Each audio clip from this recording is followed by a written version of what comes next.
The warp split open above Metallica like a wound in space itself, bleeding violet lightning across the Forge world's polluted sky. Factory workers looked up from their assembly lines as something dark fell through the tier, trailing fire and crimson energy. Alarms screamed through every district as defense guns turned skyward, targeting the falling object. But this was no meteor, no chaos pod, no tyrannid spore. This was something the Imperium had never seen before. The figure crashed into Manufacturum District 7 with the force of an artillery shell. Debris exploded outward, steel beams twisted like paper. Steam hissed from ruptured pipes as the impact crater glowed with residual heat. Assembly servitors continued their mindless work despite the destruction, their mechanical brains incapable of registering alarm. Human overseers scattered, screaming prayers to the Omnissiah. From the smoking crater, a sound emerged that made everyone freeze. A rhythmic mechanical breathing, deep and hollow, like some ancient machine struggling to maintain function. The sound echoed through the Manufacturum halls with terrible rhythm. In and out, each breath a reminder of life sustained by technology rather than flesh alone. A hand emerged from the smoke, reaching upward. Black armor reflected the forge fires. The figure pulled itself from the crater with measured movements, each motion precise and controlled despite the violence of its arrival. As the smoke cleared, the workers saw something that defied their understanding of the universe. He stood nearly 7 feet tall, encased in armor darker than the void between stars. His helmet was a black mask with a triangular breathing apparatus, eyes hidden behind dark lenses that reflected the forge fires with ominous gleam. A cape billowed behind him despite the absence of wind, and at his waist hung a cylindrical device unlike any weapon in Imperial records. His armor showed no marks of chaos corruption, no Xenos design, no Imperial heraldry. He was utterly unknown. Skitarii security forces arrived within minutes, their red robes swirling as they formed a perimeter around the intruder. 30 soldiers, augmented with mechanical limbs and targeting systems, aimed their radium carbines at the black figure. Their Vox grills crackled with binary cant, coordinating firing solutions with machine precision. "Identify yourself," commanded their Alpha, his voice distorted through cybernetic implants. "By authority of the Adeptus Mechanicus, you will submit to interrogation." The figure turned slowly, his helmet sweeping across the assembled forces with calculated assessment. When he spoke, his voice carried a deep mechanical quality that somehow conveyed more authority than all 30 soldiers combined. "I am Lord Vader. Lower your weapons, I have no quarrel with you."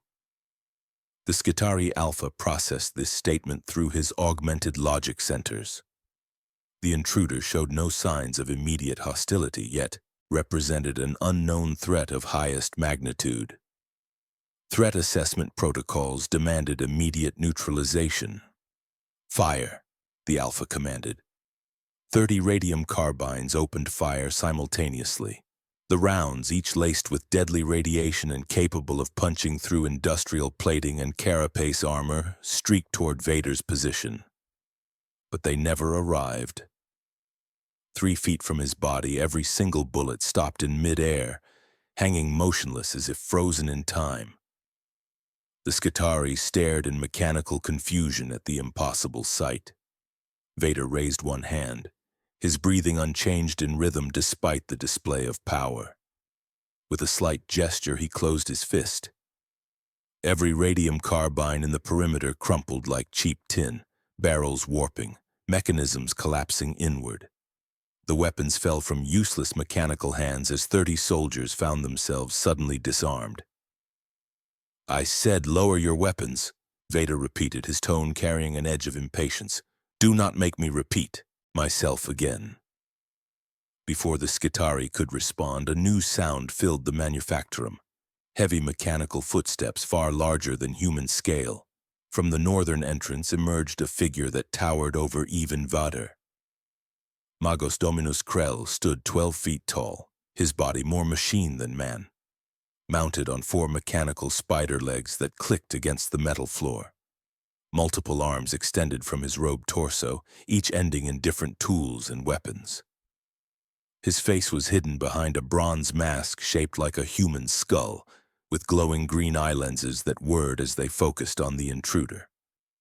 "Fascinating," Krell said, his voice synthesized through 3 different Vox units simultaneously, creating an unsettling harmony. "You demonstrate psychic capability without detectable warp corruption. You manipulate matter through force of will alone. You are an impossibility according to established physical laws." Vader regarded the towering tech priest with careful attention. "I use the Force. It is an energy field that surrounds all living things. It binds the galaxy together."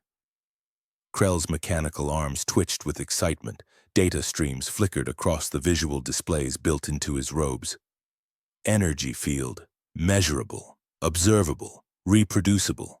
You speak of technology disguised as mysticism, Lord Vader. This intrigues me greatly." "Magos," the Skitarii Alpha interjected, his remaining organic eye showing concern. "The intruder represents unknown threat. Security protocols demand immediate containment, and security protocols are secondary to the acquisition of knowledge," Krell interrupted, his voice taking on an edge that silenced the soldier instantly. "This being represents unprecedented technological capability. We will learn from him." The ground shook, not from Vader's arrival this time, but from something approaching from the east. Red warning lights began flashing throughout the district. Klaxons blared their urgent warning. Through the eastern gates burst a force that made the Skitarii look like children's toys. Dark Mechanicum raiders stormed into the manufactorum, their bodies twisted nightmares of corrupted technology and demonic possession. What had once been tech priests now bore mechanical limbs that ended in blades of living metal, screaming with demon mouths built into their very structure. Their armor crawled with symbols that hurt the eye to perceive, equations of impossible mathematics that defied natural law. At their center rolled a demon engine, a fusion of machine and warp entity that belched toxic fumes from exhaust ports shaped like screaming faces. "The STC fragment," hissed the lead Dark Mechanicum heretic, his voice carrying harmonics that caused nearby servitors to malfunction and collapse. "Surrender it, Krell, or we reduce this district to molten slag." Magos Krell's mechanical limbs shifted into combat configuration, weapons emerging from hidden compartments. "The sacred standard template construct remains beyond your corrupted grasp, traitor. You will leave this forge world or be dismantled." The heretic laughed, the sound distorted through corrupted Vox systems. "Your Skitarii are depleted. Your defenses breached. Your forge will burn, and the Omnissiah's secrets will serve the true powers." Vader had observed this exchange in silence, his breathing the only sound from his position. Now he stepped forward, his cape swirling behind him with dramatic effect. His mechanical voice cut through the tension with absolute authority. "You will not take this place. You will not harm these people. You will leave, or you will be destroyed." The heretic turned his corrupted gaze toward Vader, multiple mechanical eyes focusing with predatory interest. "And what are you, stranger? Some new toy of the false Omnissiah? Your armor shows promise. Your cybernetics intrigue me. Perhaps we will take you instead, dismantle you, learn your secrets, and rebuild you in service to the dark gods." Vader's hand moved to his waist, grasping the cylindrical device hanging there. With a distinctive snap hiss that would echo through Imperial records for years to come, a blade of pure crimson energy emerged from the cylinder's end. 3 feet of coherent light that hummed with barely contained power, casting red shadows across the horrified faces of everyone present. "I have faced darkness before," Vader said, his breathing steady despite the building tension. "I have served darkness. I have been consumed by it and emerged from its depths. You are nothing I have not already conquered within myself." The heretic shrieked commands in corrupted binary. The demon engine lurched forward, its mechanical legs pounding the floor. Dark Skitarii opened fire with weapons that spat warp-tainted ammunition. The corrupted tech priests charged with demon-possessed power tools, screaming for blood. Vader moved, not with the clumsy slowness of his armor's appearance, but with fluid precision that defied his mechanical nature. His lightsaber swept through the air in perfect arcs, each movement economical and deadly. The first corrupted Skitarii lost his weapon arm before he could process Vader's speed. The second found his chest piece sliced cleanly through at a weak point in the armor plating, systems failing instantly. The third attempted to dodge, but found himself suddenly lifted into the air by invisible force, then hurled backward into his companions with bone-breaking impact. The demon engine belched corrupted fire from its exhaust ports, aiming to immolate Vader where he stood.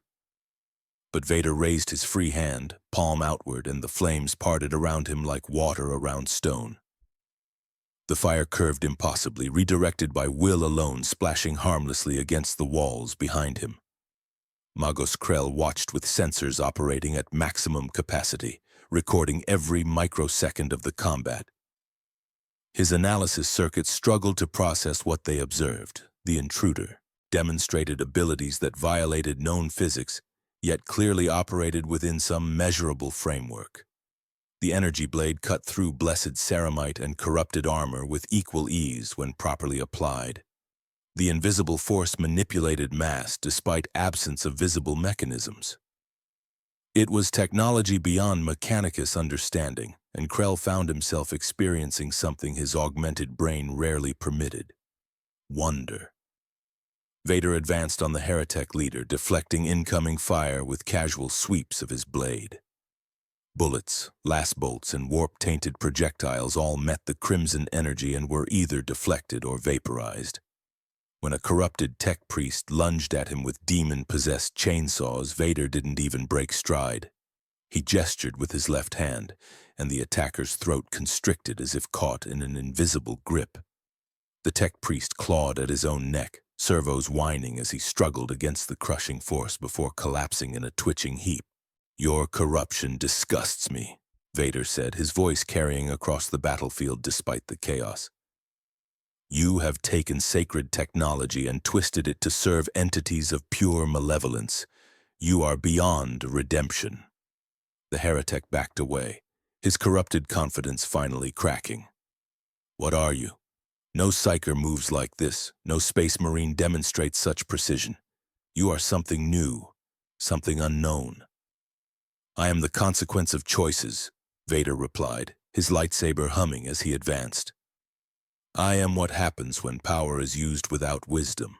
When fear leads to anger, anger to hatred, and hatred to suffering. I am a warning that your dark gods would do well to heed."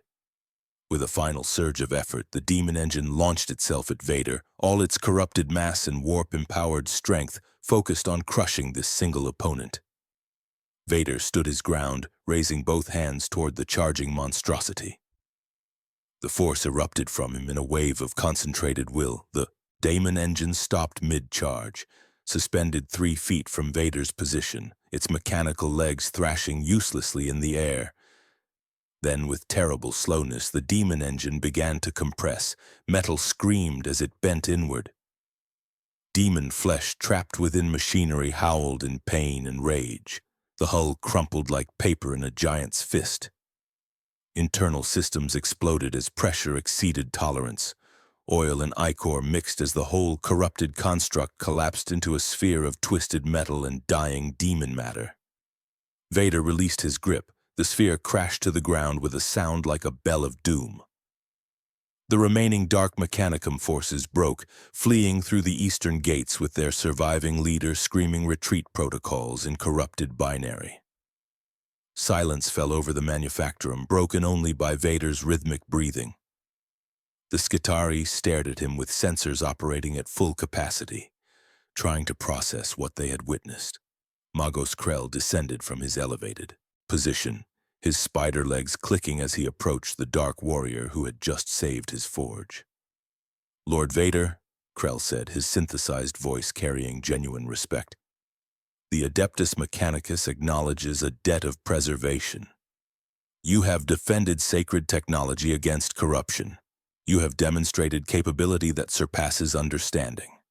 I would know more of you, of your armor, of your energy blade, of the force you command. Vader deactivated his lightsaber, the crimson blade retracting into its hilt with a descending whine. He turned to face the towering tech priest, his masked face unreadable but his posture suggesting careful consideration. I will answer your questions, Magos Krell. But first, answer mine. You spoke of an emperor. Tell me of this ruler who commands such loyalty from his servants. Krell's mechanical systems hummed with processing activity. The God Emperor of mankind sits upon the golden throne on distant Terra. He is the Omnissiah made manifest, the source of all true knowledge, the protector of humanity against the darkness of the void and the horrors of the warp. For 10,000 years he has sacrificed his mortal form to maintain the Astronomicon, the light that guides humanity through the Imperium. Without him, our species would be lost, isolated, destroyed. Something in Vader's posture shifted. His breathing rhythm changed for just a moment, becoming slightly faster before returning to its mechanical steadiness. An emperor who maintains power through massive sacrifice, who rules through fear and absolute authority, who is worshipped as a god by his subjects. You speak as though you know of such a ruler, Krell observed, his sensors detecting subtle shifts in Vader's body language that his augmented brain cataloged for later analysis. I served such an emperor once, Vader replied, his mechanical voice carrying weight that made even the tech priest pause.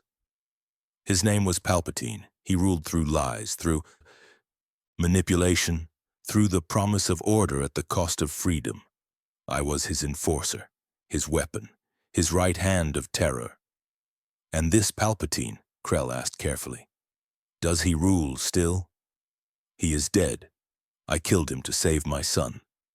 Vader's hands clenched into fists at his sides. But the cost was my life. I died stopping him. Yet somehow I am here, in your reality, breathing again through machines that should not function, walking worlds that should not exist. Before Krell could respond, new alarms blared throughout the district. A different tone this time, higher pitched, more urgent. Warning runes flashed crimson across every cogitator screen. Through his augmented senses, Krell received transmitted data that made his mechanical system spike with concern. Inquisitorial vessel entering orbit, he reported, his voice tight with tension. They monitored the engagement through orbital surveillance. They detected your psychic activity. They are dispatching landing craft immediately. Inquisition? Vader asked, unfamiliar with the term but recognizing threat in Krell's tone. The Emperor's most trusted agents, guardians against corruption, heresy, and threats to humanity's spiritual integrity. They operate outside normal Imperial law, answering only to the Emperor himself. And Lord Vader, Krell's mechanical voice dropped lower, taking on a warning tone. They execute unsanctioned psychers without trial or mercy. You demonstrated abilities that will mark you as the gravest threat. Vader looked up toward the sky, though the manufactorum's ceiling blocked any view of the descending ship. Through the Force, he sensed them approaching, minds bright with zealous faith, burning with absolute certainty, ready to kill anything they perceived as dangerous to their beloved Imperium. Let them come, Vader said simply, his breathing steady and calm. I will not run. I will face this Inquisition and learn what manner of empire I have fallen into. Krell's sensors detected something in Vader's statement that troubled his logic circuits. The Dark Lord spoke with the confidence of someone who had faced countless threats before, who had survived impossible odds, who had conquered death itself. But he also carried something else in his voice, a weariness, a familiarity with facing judgment from those who claimed absolute authority. The landing craft descended like metallic hawks, their engines screaming as they slowed for touchdown outside the manufactorum. Through the eastern gates, now twisted and broken from the dark mechanicum retreat, came a procession of figures that made even the Skitarii stand at rigid attention. The Inquisitor who led them wore armor of black and gold, her face severe beneath a crimson hood. Behind her marched a retinue of specialists, an archoflagellant in chains, its body more machine than man, twitching with barely contained rage.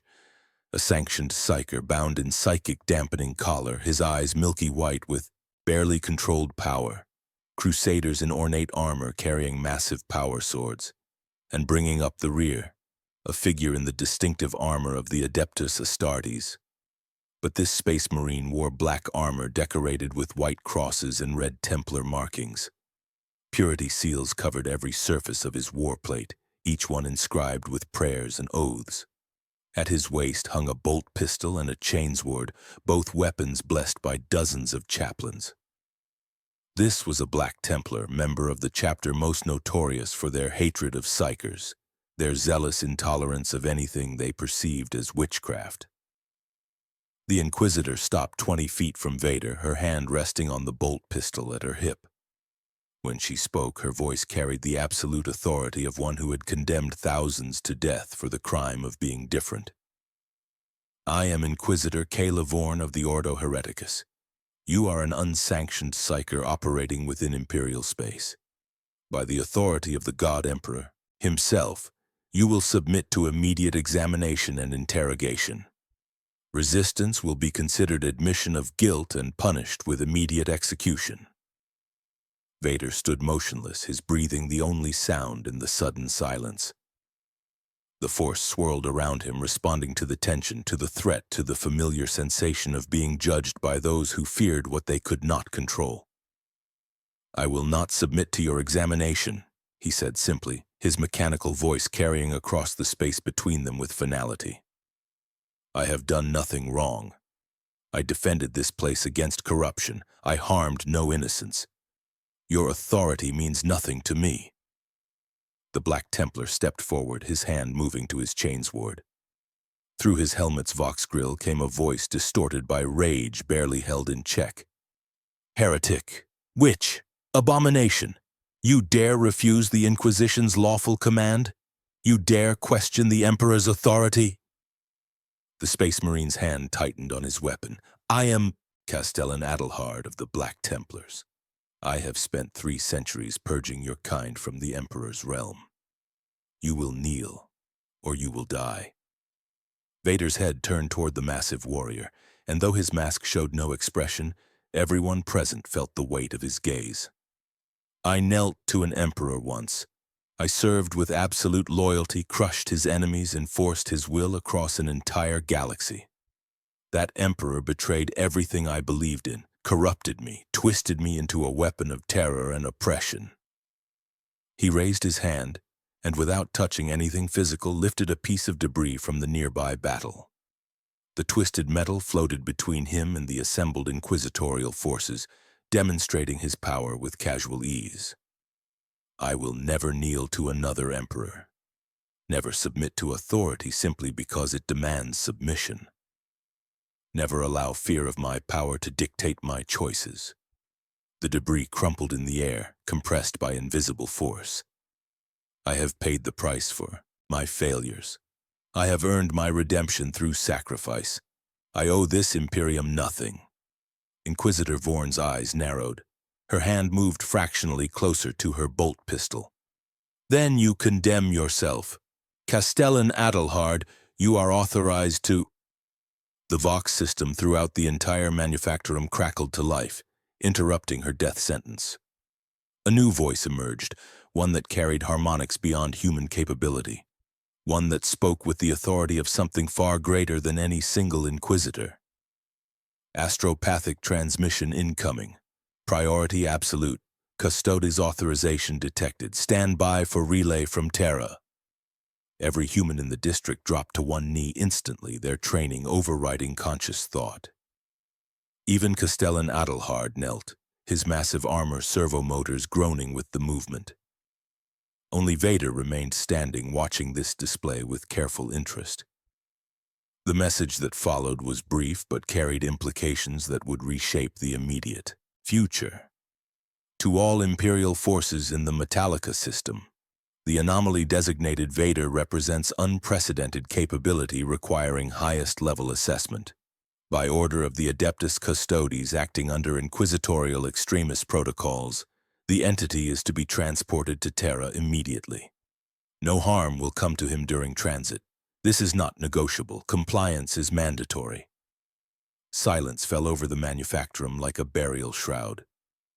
The Inquisitor looked up at Vader with new eyes, her earlier confidence shaken by the unprecedented nature of the command. "The Custodes themselves," she whispered, unable to complete the thought.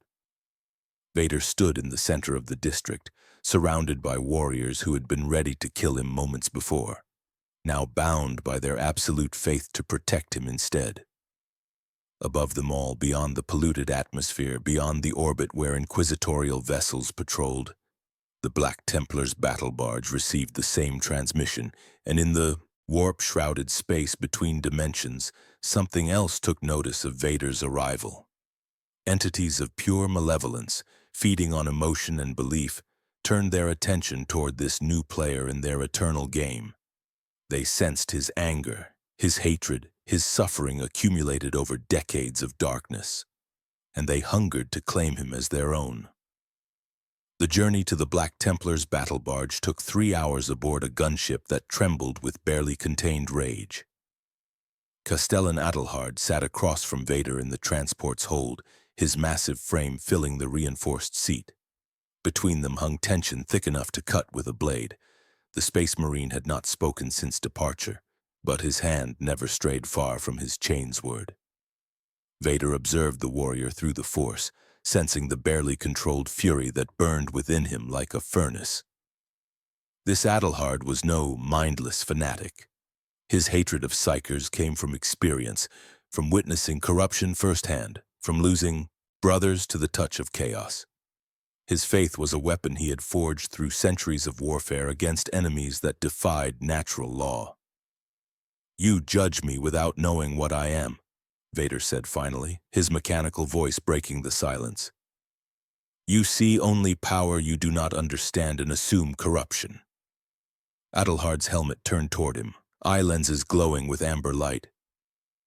"I have seen 1,000 variations of your kind which, some claimed noble purpose. Some insisted they were different. All eventually fell to the whispers of the warp. All became monsters that murdered innocents by the thousands." "I was a monster," Vader admitted, surprising the Space Marine with his honesty. "I killed children. I murdered my wife's protectors while she begged me to stop. I enforced tyranny across a galaxy because I believed order mattered more than freedom. I was the right hand of the most evil man in my reality." Adelhard leaned forward, his massive armor creaking. "Then why should I not execute you now? Why should the Emperor waste his attention on a self-admitted murderer?" "Because I stopped," Vader replied simply.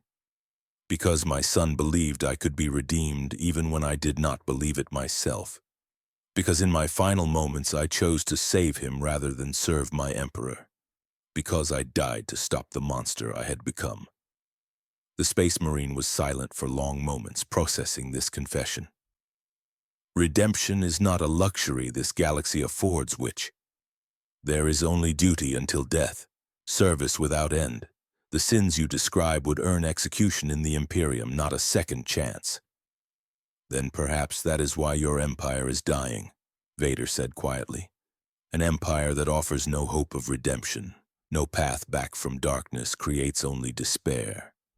And despair feeds the very forces you fight against." Before Adelhard could respond, the gunship shuddered as it passed through the battle barge's atmospheric containment field. The massive warship stretched 3 miles, from prow to stern, bristling with weapons that could reduce continents to ash. Its hull was decorated with prayers inscribed in letters 50 feet tall, proclaiming hatred of the witch, the mutant, the heretic. They docked in a hangar that could have held 20 gunships with room to spare. As the ramp descended, Vader saw what awaited him.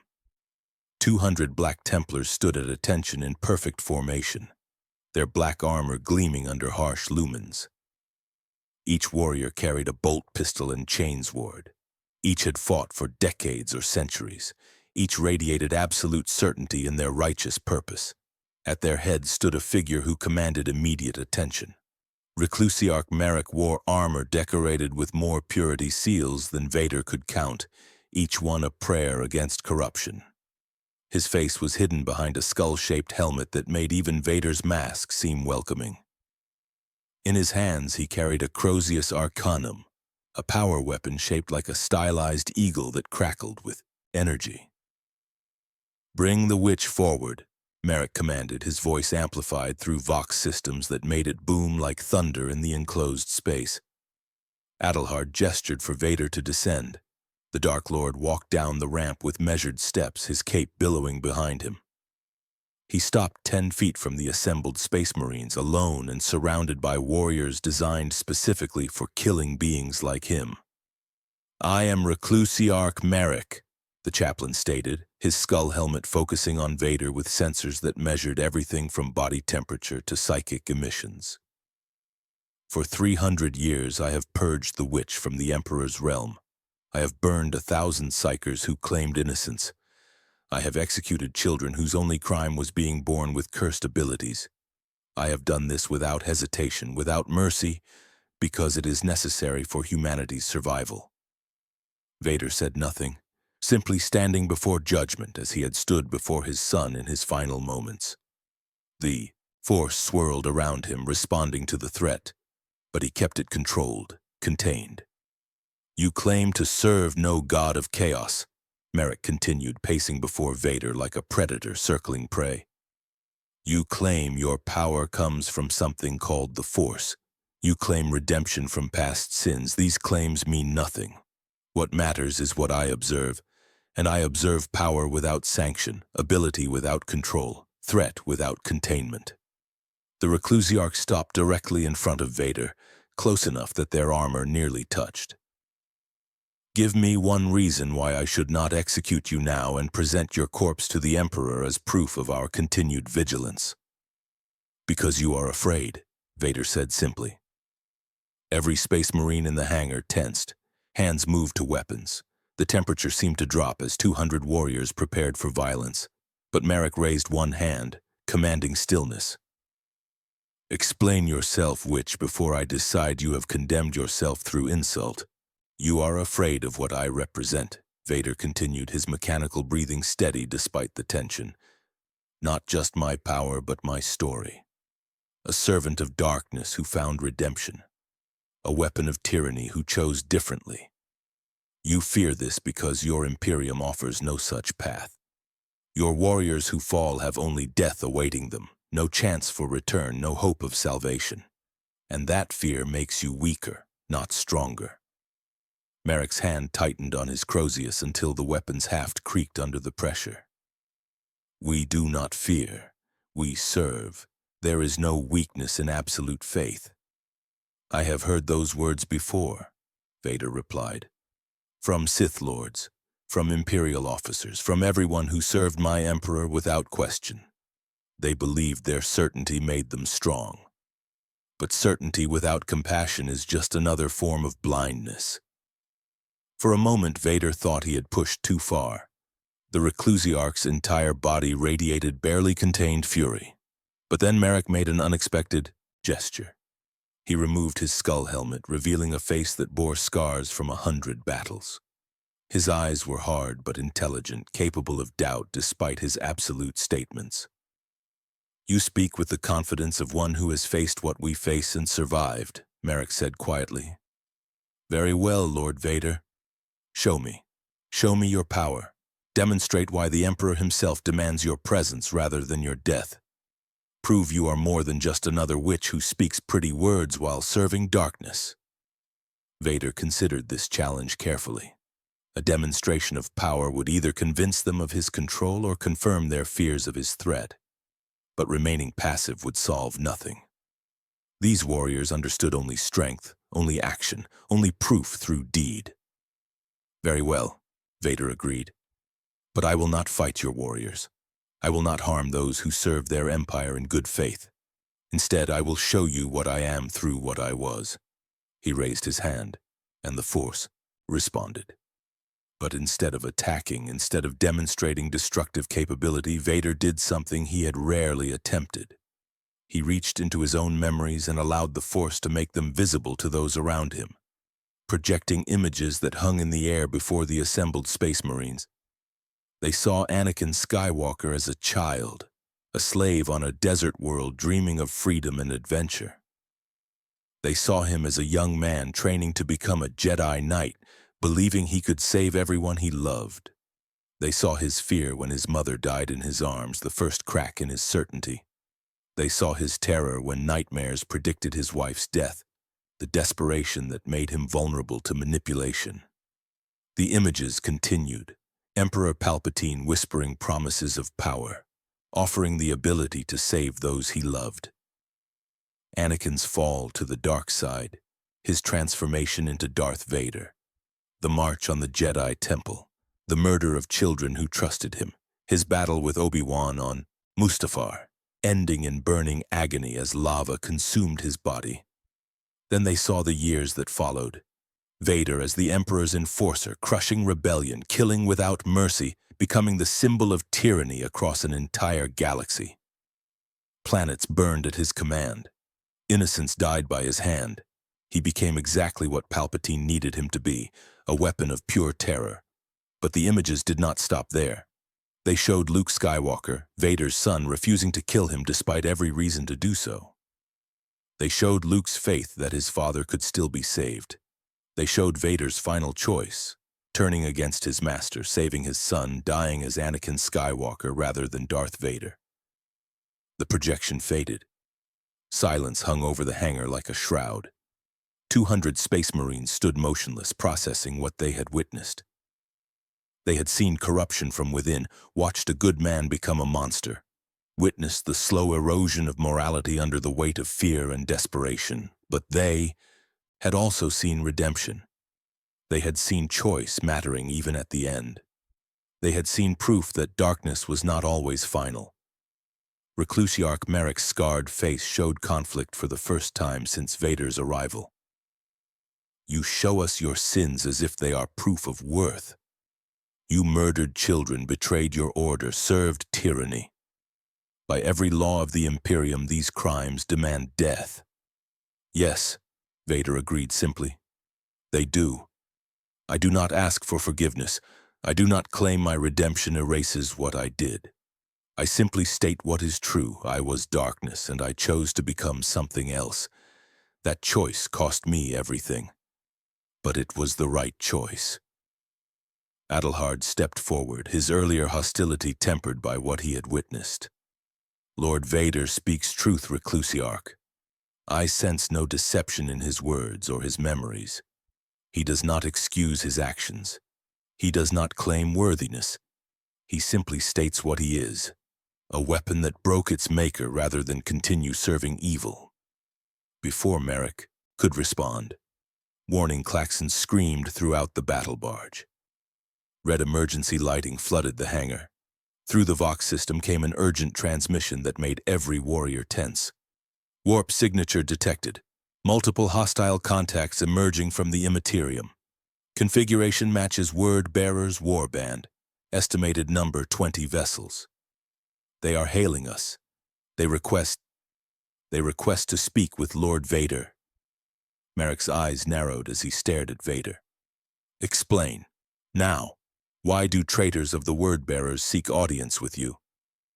"I do not know," Vader replied honestly.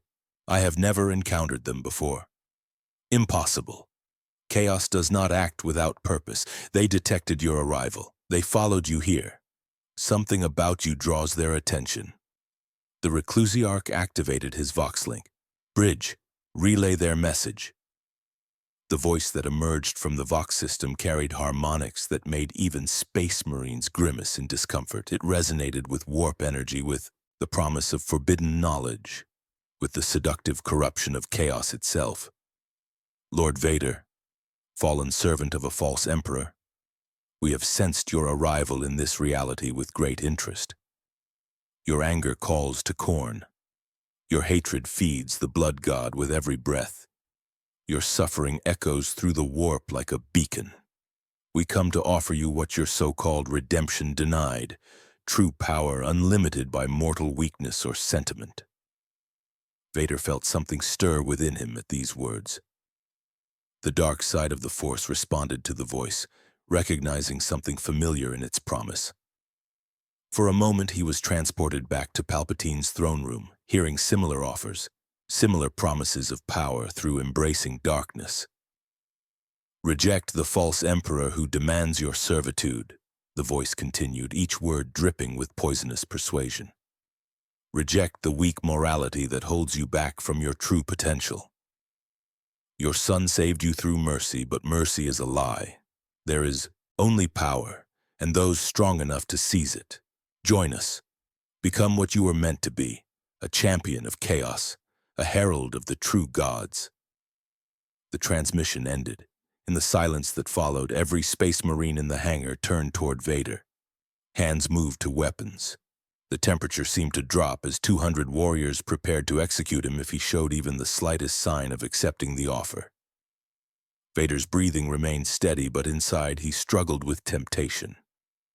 The voice had touched something real, something he could not deny. His anger at injustice, his hatred of those who harmed innocents, his suffering accumulated over decades of imprisonment within his armor. These emotions were real, were part of him, were tools he had used for both evil and good. Lord Vader, Merrick said quietly, his Crozius beginning to crackle with power. Speak carefully. Your next words will determine whether you continue breathing. Vader turned his masked face toward the reclusiarch, and when he spoke, his mechanical voice carried absolute certainty. I have been offered power before. Unlimited power without restriction or moral consideration.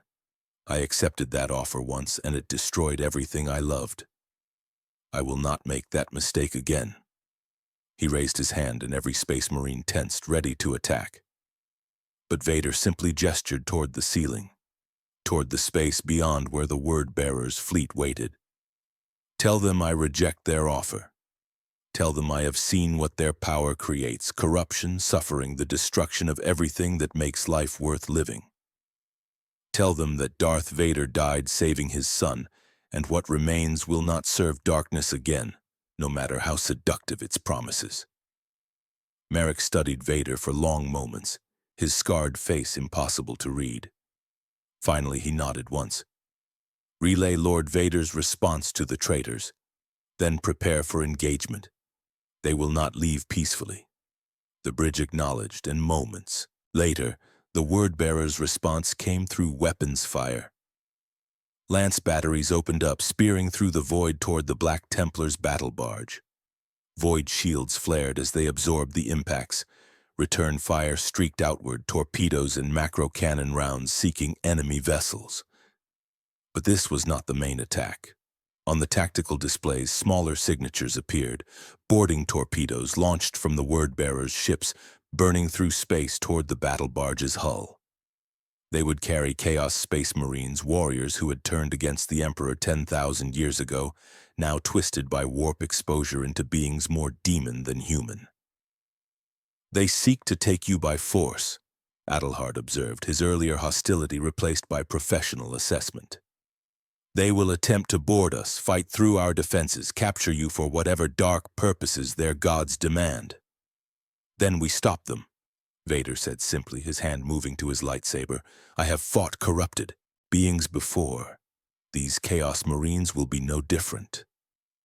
Merrick's expression showed something between respect and doubt. You have never faced Chaos Space Marines, Lord Vader. They are not mere corrupted soldiers. They are living weapons. Enhanced beyond human capability, armed with equipment designed to fight beings far stronger than unaugmented men. And these are word-bearers, fanatics who have spent 10 millennia studying the warp's darkest secrets. They will not fall easily. Good, Vader replied, surprising everyone. I do not seek easy battles. I seek to prove through action what I stated through words, that I am not corrupted, that I can face darkness without becoming it, that redemption is not weakness but strength. The impact of boarding torpedoes striking the hull reverberated through the entire ship. Emergency bulkheads slammed shut, sealing off compromised sections. Battle stations called every available warrior to defensive positions. Throughout the vessel, 2,000 Black Templars prepared for close-quarters combat against enemies they had fought for centuries. Reclusiarch Merrick made a decision that would later be recorded in chapter histories as either brilliant strategy or dangerous heresy. Castellan Adelhard, you will accompany Lord Vader to boarding site Alpha. Observe him in combat against the traitors. Report to me whether he fights with us or reveals his true nature. If he shows any sign of corruption, execute him immediately. Adelhard struck his chest in salute. By the Emperor's will, it shall be done. Vader and Adelhard ran through corridors filled with rushing space marines, all heading toward defensive positions. The Dark Lord matched the warrior's pace despite his armor's apparent bulk, his mechanical legs carrying him with surprising speed. Through the Force, he sensed the approaching corruption, felt it like a wound in reality itself, bleeding wrongness into the material universe. They reached boarding site Alpha just as the first enemy breached the hull. Molten metal sprayed inward as a massive drill-tipped torpedo punched through armor 3 feet thick. The drill retracted, and from the smoking hole emerged beings that made even Vader pause.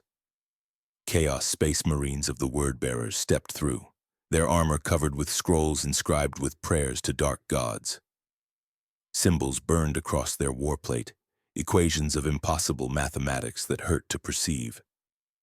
Some bore mutations, extra arms ending in claws, faces twisted into demonic visages, flesh that writhed with independent life.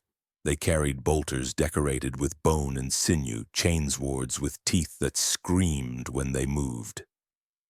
At their head came a dark apostle, a chaplain of chaos whose entire purpose was spreading corruption. His armor was covered with books chained to his chest, each one bound in human skin, each containing prayers that could drive men insane. His staff topped with a burning 8-pointed star that represented the Chaos Gods in their terrible unity. "Lord Vader," the Dark Apostle called out, his voice carrying harmonics that caused reality to ripple. "I am Malachar, servant of the true gods. Your presence in this reality is a gift, a sign that even the warp seeks to elevate you to your proper place. Join us voluntarily and your transition will be glorious. Resist, and we will take you broken and screaming."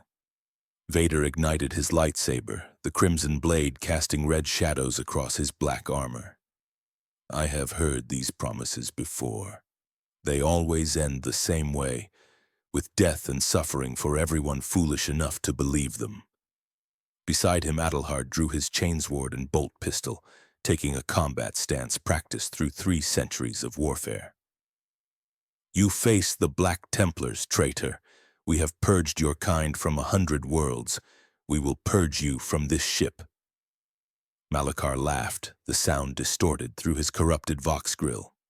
"Brave words from corpse worshippers, but you do not understand what Lord Vader represents.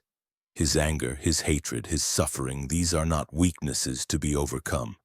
These are strengths to be embraced. Every moment he spent in darkness, every life he took as Darth Vader, resonated through the warp in his reality. He was a beacon of delicious emotion without even knowing it. And now we will show him the truth."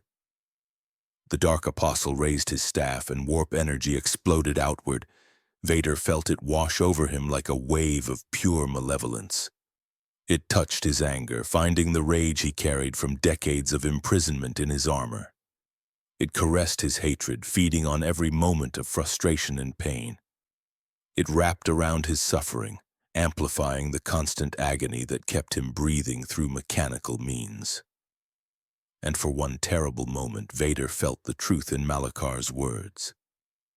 Every force choke performed in anger had carried this same dark energy. Every kill executed in hatred had resonated with something beyond himself. The dark side he had channeled for decades was not just a philosophy or technique. It was literal fuel for entities of pure malevolence. He staggered, his lightsaber dipping as the psychic assault hammered against his will. Through the Force, he felt the Chaos Gods reaching for him again, their attention focused like burning lenses. They showed him visions of what he could become, a demon prince of Khorne, his rage given form to break worlds. A champion of Nurgle, his suffering transformed into spreading corruption. A devotee of Slaanesh, his lost love twisted into obsession. A servant of Tzeentch, his strategic brilliance used to plot galaxy-spanning schemes. Each vision promised an end to pain, an answer to suffering, power beyond anything the Force had offered. Each whispered that he deserved such power after enduring so much. Each suggested that his redemption was just another form of weakness, that true strength came from embracing darkness without reservation. Lord Vader, Adelhard's voice cut through the visions, desperate and urgent. Fight it. Do not let them take you. The Space Marine stood over Vader's kneeling form, protecting him from word-bearers who sought to exploit his moment of weakness. Adelhard's armor was scorched and dented, blood seeping from joints where corrupted blades had found gaps. But he did not abandon his position, did not leave Vader to face corruption alone. Why do you defend me? Vader managed to ask. His breathing labored as he fought against the psychic assault. You hate what I am. You called me witch, abomination. Why not let them take me? Adelhard's response came between chainsword strikes that held back 3 word-bearers simultaneously. Because I have seen your past, Lord Vader. I witnessed your memories. You fell to darkness through love, through fear of loss, through desire to protect. These are human failings, not demonic corruption.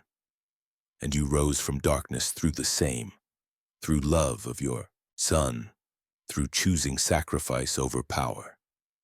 The Space Marine's voice carried unexpected emotion beneath its usual gruffness. You remind me that we were not always what we are now, that the Imperium was not always this grim, this merciless, that redemption is possible even for those who have fallen furthest. These words struck Vader with more force than any psychic attack. This warrior, this fanatic who had spent 3 centuries executing psychers without mercy, was defending him not because of orders but because of choice.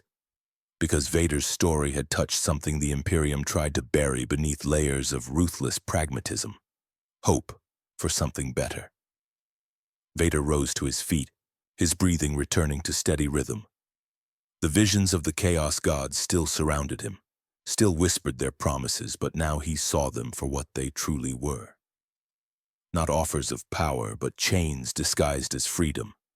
Not strength, but surrender to forces that cared nothing for anything but their own endless hunger. I have been a slave to darkness before, Vader said, his mechanical voice cutting through the warp's whispers. I wore chains of anger, of hatred, of suffering. My Emperor told me these made me strong, but they only made me his tool, his weapon, his property. My son broke those chains by showing me I still had choice. I will not forge new chains, even if they promise power beyond imagining. He raised his hand and the Force erupted from him in a way it never had before. Not with anger or hatred, not channeling the dark side that fed chaos, but with pure will. The determination to protect, to defend, to stand against corruption without becoming corrupted himself. The wave of energy struck Malakar's warp assault and shattered it like glass meeting a hammer. The Dark Apostle stumbled backward, genuine surprise crossing his twisted features. Impossible. You wield psychic power without emotional fuel. You channel force without feeding the warp. This contradicts everything we know about such abilities. Then your knowledge is incomplete, Vader replied, advancing on Malakar with lightsaber raised. The Force exists beyond your chaos, beyond your warp. It is life itself binding all things together. And while darkness exists within it, that darkness does not require service to your gods. Reclusiarch Merrick arrived at that moment leading a full company of Black Templars who crashed into the word-bearers like an armored avalanche. His Crozius Arcanum blazed with power as he struck down corrupted Marines with righteous fury. But his eyes found Vader, assessing, judging, determining whether the witch had fallen to temptation or stood firm against it. What he saw made him pause mid-battle. Vader fought alongside his brothers, protecting them with force barriers, warning them of attacks they could not see, coordinating their efforts with tactical brilliance that came from leading armies across entire star systems. The Dark Lord wielded incredible power but used it in service of others, not for personal glory or advancement. Castellan Adelhard, Merrick called across the battlefield, his vox cutting through the chaos. Your assessment. Adelhard delivered his report while crushing a word-bearer's helmet with his chainsword. Lord Vader faced direct corruption from the Dark Apostle. The Chaos Gods themselves offered him ascension. He rejected them, Reclusiarch. Not through ignorance or weakness, but through understanding their true nature. He fights with us, not for us. He protects our brothers as if they were his own.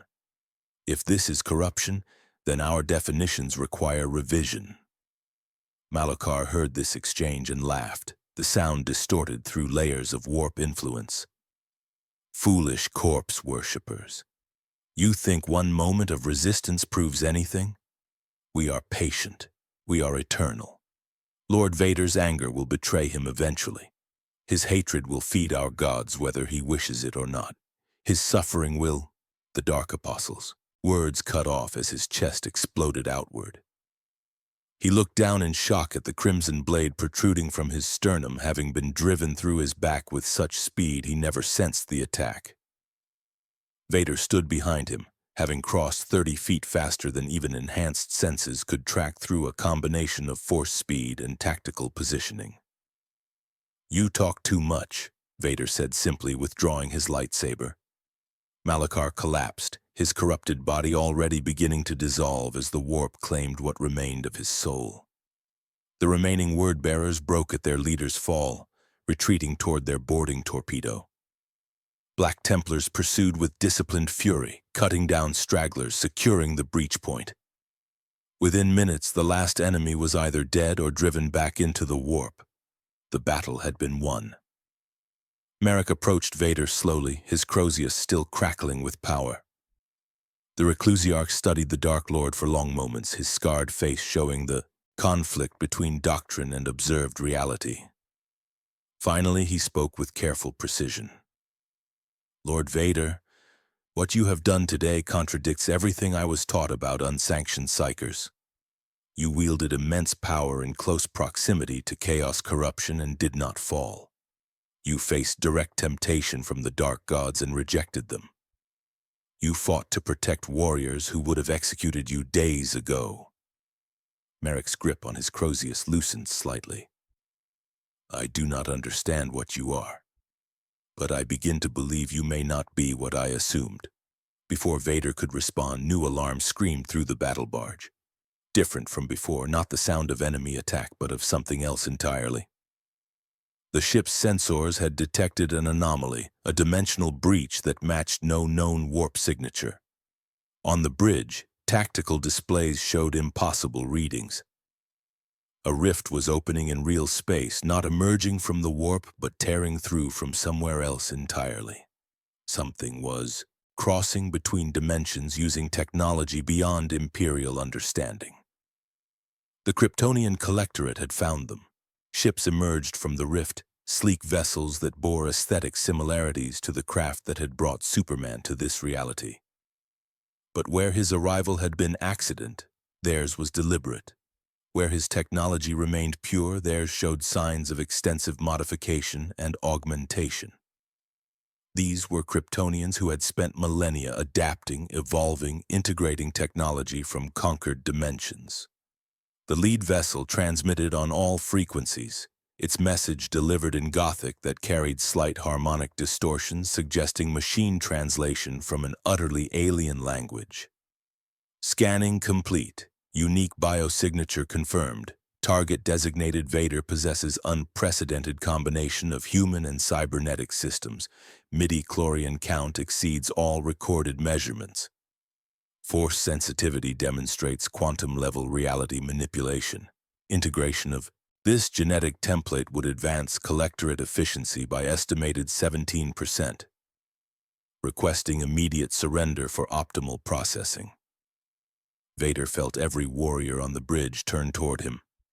The Kryptonians had not come for conquest or glory. They had come for him specifically, drawn by his unique biology, seeking to study and replicate his connection to the Force. They speak of you as though you are mere resource to be harvested, Merrick observed, his voice carrying dangerous edge. They reduce you to genetic material and efficiency percentages. I have been treated as property before, Vader replied, his mechanical breathing steady despite the new threat. My Emperor viewed me as a tool to be used and discarded. These Kryptonians see me the same way, just with different vocabulary. The answer remains the same. I am not property, I am not a resource, I am a being with choice, and I choose to resist. The Kryptonian vessels began to move with purpose, their weapons, systems charging with energy signatures that made the battle barge's tech priests whisper prayers to the Omnissiah. These were not conventional weapons, but reality-anchoring devices designed to suppress psychic abilities, to neutralize Force users, to make Vader vulnerable to capture. Adelhard checked his weapon's ammunition count and turned to Vader with something approaching grim humor. First, Chaos worshippers, now interdimensional cyborg conquerors. You certainly attract interesting enemies, Lord Vader. These are not my enemies, Vader corrected. They are merely the latest in a long line of those who believe power gives them the right to take what they want. I have spent my entire existence proving such beliefs wrong. The Collectorate's boarding craft detached from their vessels, smaller than Imperial torpedoes but moving with frightening speed and precision. They would arrive within minutes, carrying soldiers who combined Kryptonian strength with cybernetic enhancement and technology from dozens of conquered realities. Merrick made a decision that would later be debated in Black Templars chapter councils for decades. Lord Vader, you will accompany me to the primary hangar. We will face this threat together. Not because I have abandoned my doubts about your nature, but because you have proven through action that you fight for humanity's survival rather than its destruction. That is enough for now. They ran through corridors still bearing scorch marks from the recent battle, gathering warriors as they moved. Word spread through the vessel with remarkable speed. The witch who had rejected Chaos corruption now faced a new threat, and the Black Templars would stand with him. 200 Space Marines assembled in the primary hangar, their earlier hostility transformed into something approaching respect. The Collectorate boarding craft struck the hangar's atmospheric shield with precisely calculated force, penetrating without causing explosive decompression. The craft's side opened, and from within emerged beings that made even veteran Space Marines pause. They resembled humans in basic structure, but stood 8 feet tall with bodies that blended organic perfection and cybernetic efficiency. Their skin had the same invulnerable quality as Superman's, but was traced with metallic filaments that pulsed with energy. Their eyes glowed with cold calculation, each one processing thousands of tactical variables per second. They wore armor that seemed to phase between solid and energy states, adapting to threats in real time. At their center stood a figure who radiated authority through sheer presence. Connell, as he had identified himself in the previous reality, stepped forward with movements that were fluid, yet somehow mechanical. His gaze fixed on Vader with the intensity of a predator who had tracked prey across multiple dimensions. Lord Vader, Connell stated, his voice a perfect blend of organic and synthetic tones, your resistance is noted but irrelevant. We have analyzed your combat capabilities through dimensional sensors. Your force abilities operate at quantum level, manipulating probability fields and matter states through conscious will. Your cybernetic systems maintain life through technology we have not encountered in 3,000 dimensional iterations. You represent the ultimate fusion of organic force sensitivity and mechanical enhancement. The Collectorate requires this combination for integration into our population matrix. Vader ignited his lightsaber, the crimson blade casting red light across his black armor. I am not some experiment to be studied and replicated. I am not technology to be harvested and integrated. I am Anakin Skywalker, Darth Vader, a being who has made choices both terrible and redemptive, and I choose to remain free. Connell's expression remained impassive, but his cybernetic systems flickered with what might have been confusion. Freedom is an inefficient concept. Choice, without optimization, leads to suboptimal outcomes. The Collectorate has calculated 17,643 scenarios based on your current trajectory. In 93% of outcomes, you suffer unnecessary pain, fail to achieve your goals, or die protecting beings whose survival contributes minimal value to universal efficiency. Joining us eliminates these suboptimal paths. We will preserve your consciousness, enhance your capabilities, and assign you roles that maximize your potential contribution. You offer me what my Emperor offered, Vader said quietly. Surrender of self in exchange for supposed purpose, abandonment of choice in exchange for power. I rejected that offer once at the cost of my life. I will reject it again regardless of how you phrase it. Merrick stepped forward, his crozius raised in challenge. You speak of efficiency and optimization as if these were virtues, machine thing, but humanity's strength has never been our efficiency. Our strength is our capacity to choose sacrifice over survival, to value the individual over the collective, to fight for meaning rather than mere existence. Lord Vader understands this. That is why he stands with us rather than joining you.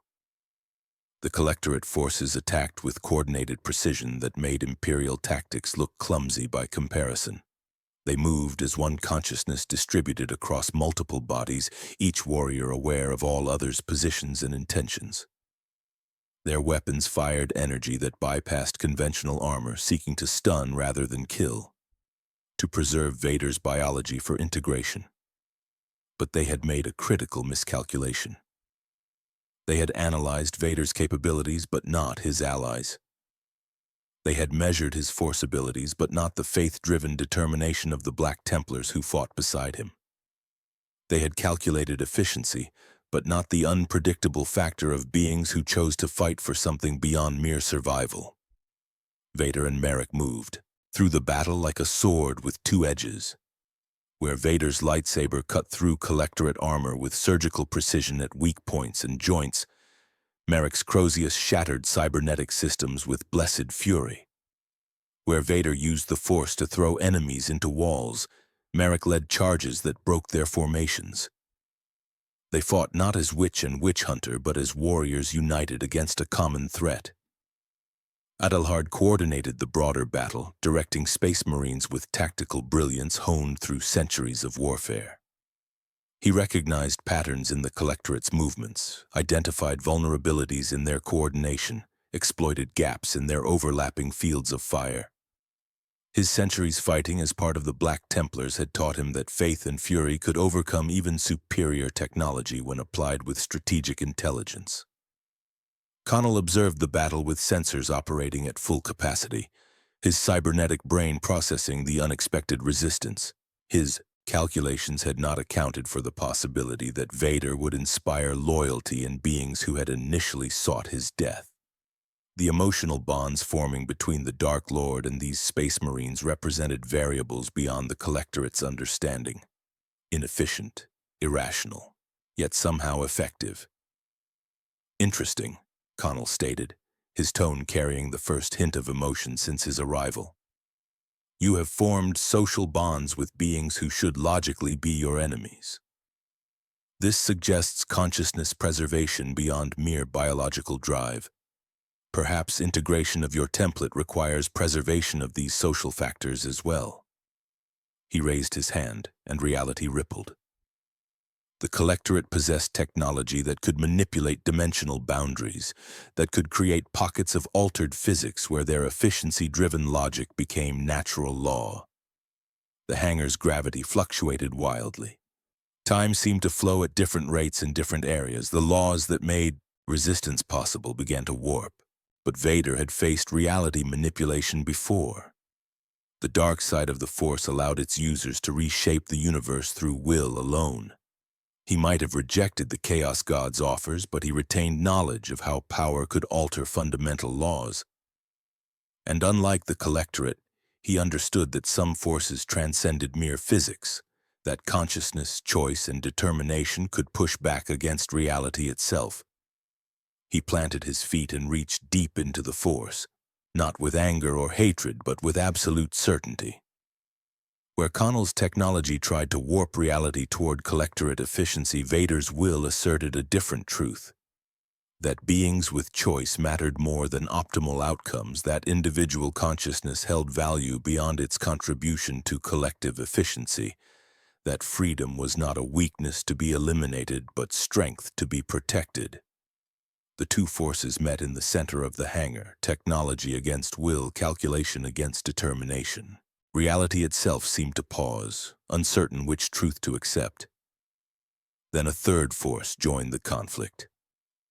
From distant Terra, across the vast gulf of space, through the warp itself, the Emperor's consciousness reached out, not to control or command, but simply to observe, to witness, to add his vast psychic weight to Vader's assertion that choice and consciousness held fundamental value.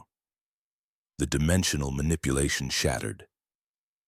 The Collectorate's reality-warping technology failed as it encountered a combined force it had never calculated. The union of force ability and psychic might directed not toward domination, but toward protecting individual agency. Connell staggered, his cybernetic systems flickering as they tried to process the impossible.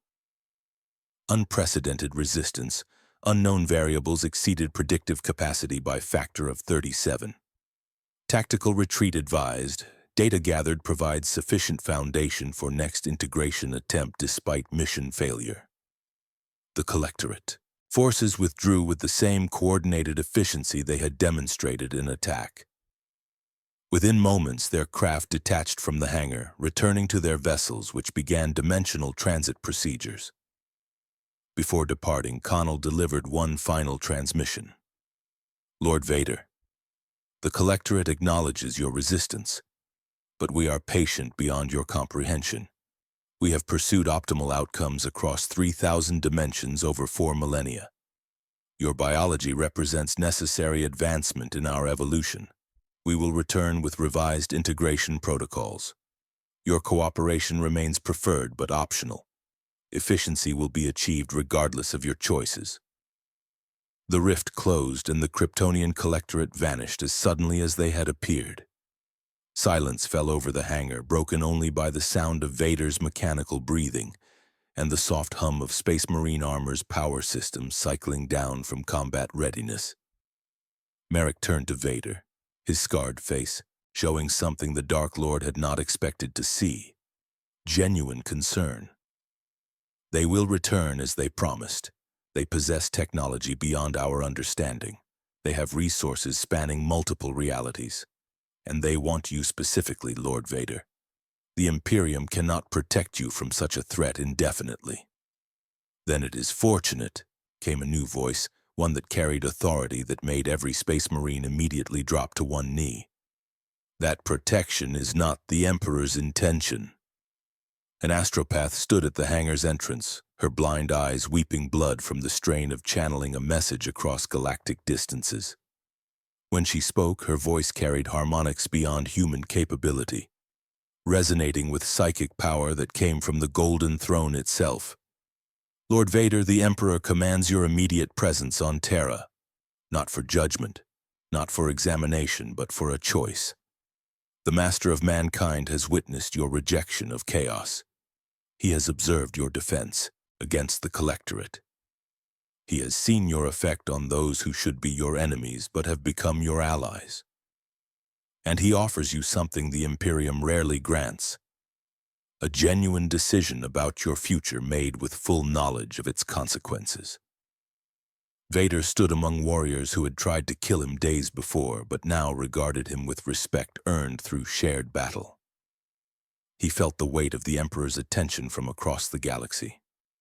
He sensed the Chaos God's continued hunger for his soul. He knew the Collectorate would return with new strategies to capture him. All paths led forward, but where they ended remained uncertain. Only one truth seemed clear: the Dark Lord who had died saving his son had been given unexpected resurrection in a reality that desperately needed proof that redemption was possible. That falling to darkness did not mean permanent damnation. That choice mattered even in a universe of endless war. The journey to Terra would provide answers, but Vader suspected it would provide even more questions about who he was meant to become in this grim darkness where there was only war. The journey to Terra took 14 days aboard an inquisitorial vessel specially prepared for Vader's transport. Unlike his arrival on the Black Templar's battle barge, this time he was not a prisoner but something more complex. An honored guest under constant observation. Reclusiarch Merrick accompanied him, along with Castellan Adelhard and a full squad of Black Templars who had fought beside him against both Chaos and the Collectorate. During the voyage, Vader spent hours in meditation, reaching through the Force to understand this new reality. He felt the Astronomicon, the Emperor's psychic beacon that made warp travel possible, burning like a star in his consciousness. He sensed the vast darkness of the warp pressing against reality's edges, filled with entities that hungered for every living soul. And somewhere within the Emperor's light he still felt that echo of Padme, impossibly preserved, waiting. On the 7th day, Merrick came to Vader's quarters, his scarred face showing unusual uncertainty. The Reclusiarch carried a data slate that he studied with clear discomfort before speaking. "Lord Vader, I have spent this voyage reviewing historical records. Direct audiences with the Emperor are extraordinarily rare. The implications of such attention suggest importance beyond anything I initially understood." Vader turned from the viewport where he had been watching the warp's impossible colors flow past. "You believe I represent something significant to your Emperor, but you still doubt what I am." "I doubt everything I was taught," Merrick admitted, his voice carrying frustration. "For 3 centuries I have executed psychers without hesitation. I believed their very existence threatened humanity's survival. Then you arrived, wielding power that should mark you for immediate death, yet fighting to protect the innocent, resisting corruption that would have claimed anyone else. You make me question whether our absolute certainty has made us blind to possibilities we should not have dismissed. Certainty without compassion is just another form of tyranny," Vader said quietly. "I learned that lesson through destroying everything I loved. Your Imperium seems to have made the opposite choice, embracing tyranny to protect compassion's possibility in the future. I do not know which path is correct. Perhaps neither. Perhaps the answer lies somewhere between absolute freedom and absolute control." Adelhard entered at that moment, his massive frame barely fitting through the doorway. "We are approaching the Sol system, Lord Vader. Terra comes into view within the hour." What Vader saw through the viewport as they approached defied his expectations. Terra was not the green world of his memories, not the Earth where he had watched Luke grow strong through moisture farming and hope. This Terra was a fortress world, its surface covered by the sprawling imperial palace that stretched across entire continents. Orbital structures ringed the planet so densely they nearly blocked the sun. Defense platforms bristled with weapons that could annihilate fleets. The scale of human presence was beyond anything Vader had witnessed, even in the Republic at its height.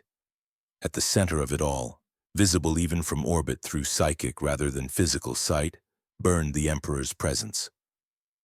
A golden light that pushed back the warp's darkness, sustained at terrible cost, maintained through 10,000 years of sacrifice. They descended through security checkpoints that would have made the Death Star's protocols seem casual.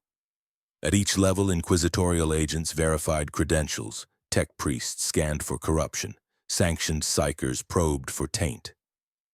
Vader submitted to these examinations with patient tolerance, understanding that an empire under constant siege could not afford carelessness. Finally, they reached the outer precincts of the Imperial Palace itself. The structures towered overhead, Gothic architecture that combined beauty and menace in equal measure. Statues of space marines stood hundreds of feet tall, their stone faces eternally vigilant. Cathedrals large enough to hold entire cities echoed with prayers from millions of pilgrims who had traveled across the galaxy for the privilege of dying on humanity's birthworld. At the palace gates stood figures in golden armor that made even the Black Templar's warplate seem crude by comparison. The Adeptus Custodes, the Emperor's personal guard, watched Vader's approach with sensors that measured everything from his heartbeat to his psychic emissions. These were not merely enhanced warriors, but works of art, each one crafted individually by the Emperor's own hand, each a masterpiece of genetic engineering and cybernetic augmentation. The shield captain who led them stood even taller than Vader, his armor inscribed with names of battles fought across 10 millennia. His guardian spear crackled with power that could kill demons and mortals with equal efficiency. When he spoke, his voice carried absolute authority that came from serving the Emperor directly rather than through chains of command. Lord Vader, you are granted entry to the Sanctum Imperialis by direct authority. Your companions will wait here. You will proceed alone from this point forward. Merrick looked like he wanted to object, but even his centuries of service gave him no authority to question the custodes. He placed a hand on Vader's shoulder, the gesture surprising in its familiarity from a warrior who had wanted him dead 2 weeks prior. Whatever the Emperor offers, Lord Vader, remember that you have choice. That is what separates you from both Chaos and the Collectorate. Your ability to choose your path rather than having it dictated by others. Vader nodded once, then followed the shield captain through doors that swung open with impossible silence given their tremendous weight. The corridor beyond stretched for what seemed like miles, lined with custodes standing immobile as statues, their golden armor gleaming under lumens that never flickered. As Vader walked, he felt the Emperor's presence growing stronger with each step. The psychic pressure built like descending into deep ocean, pressing against his consciousness from all directions. But within that pressure, he sensed something unexpected. Pain. Terrible, endless pain that the Emperor had endured for 10,000 years without respite, without hope of relief, maintained through sheer will alone. The corridor opened into a chamber so vast its boundaries disappeared into shadow and distance. At its center stood the Golden Throne, a fusion of technology and psychic architecture beyond anything Vader had encountered. Conduits thicker than his body pumped energy into the throne from reactors that could power entire cities. Tech priests of the Mechanicus moved around it with reverent precision, maintaining systems whose function they barely understood. And upon the throne sat what remained of the Emperor of mankind. His physical form had withered to little more than a desiccated husk, skin stretched tight over bones that should not still support life.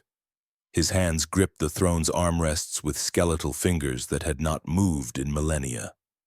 His face was hidden behind a golden mask that prevented even the custodes from seeing what 10,000 years of sacrifice had done to features once described as the most perfect ever created.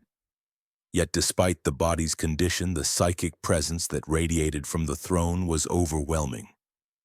It filled the chamber, filled the planet, filled the entire galaxy with light that pushed back the warp's eternal darkness. This was power that dwarfed anything Vader had encountered, greater than Palpatine's dark side mastery, greater than the Chaos God's combined attention, greater than the Collectorate's reality warping technology. Vader approached until he stood 50 feet from the throne, then stopped as the Emperor's consciousness focused upon him.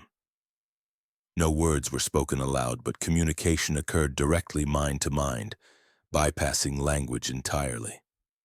Anakin Skywalker, Darth Vader, Lord Vader, so many names for one being, You have traveled far from the reality where you died saving your son. The Emperor's psychic voice carried harmonics that suggested vast age and equally vast weariness.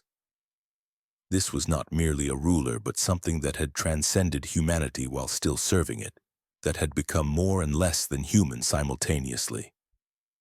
I do not know why I am here, Vader replied through thought rather than speech. I died on the second Death Star. I felt my life ending as Luke removed my mask. I was at peace knowing I had finally made the right choice. Then I woke in your reality, breathing through machines that should not function, walking on worlds that should not exist.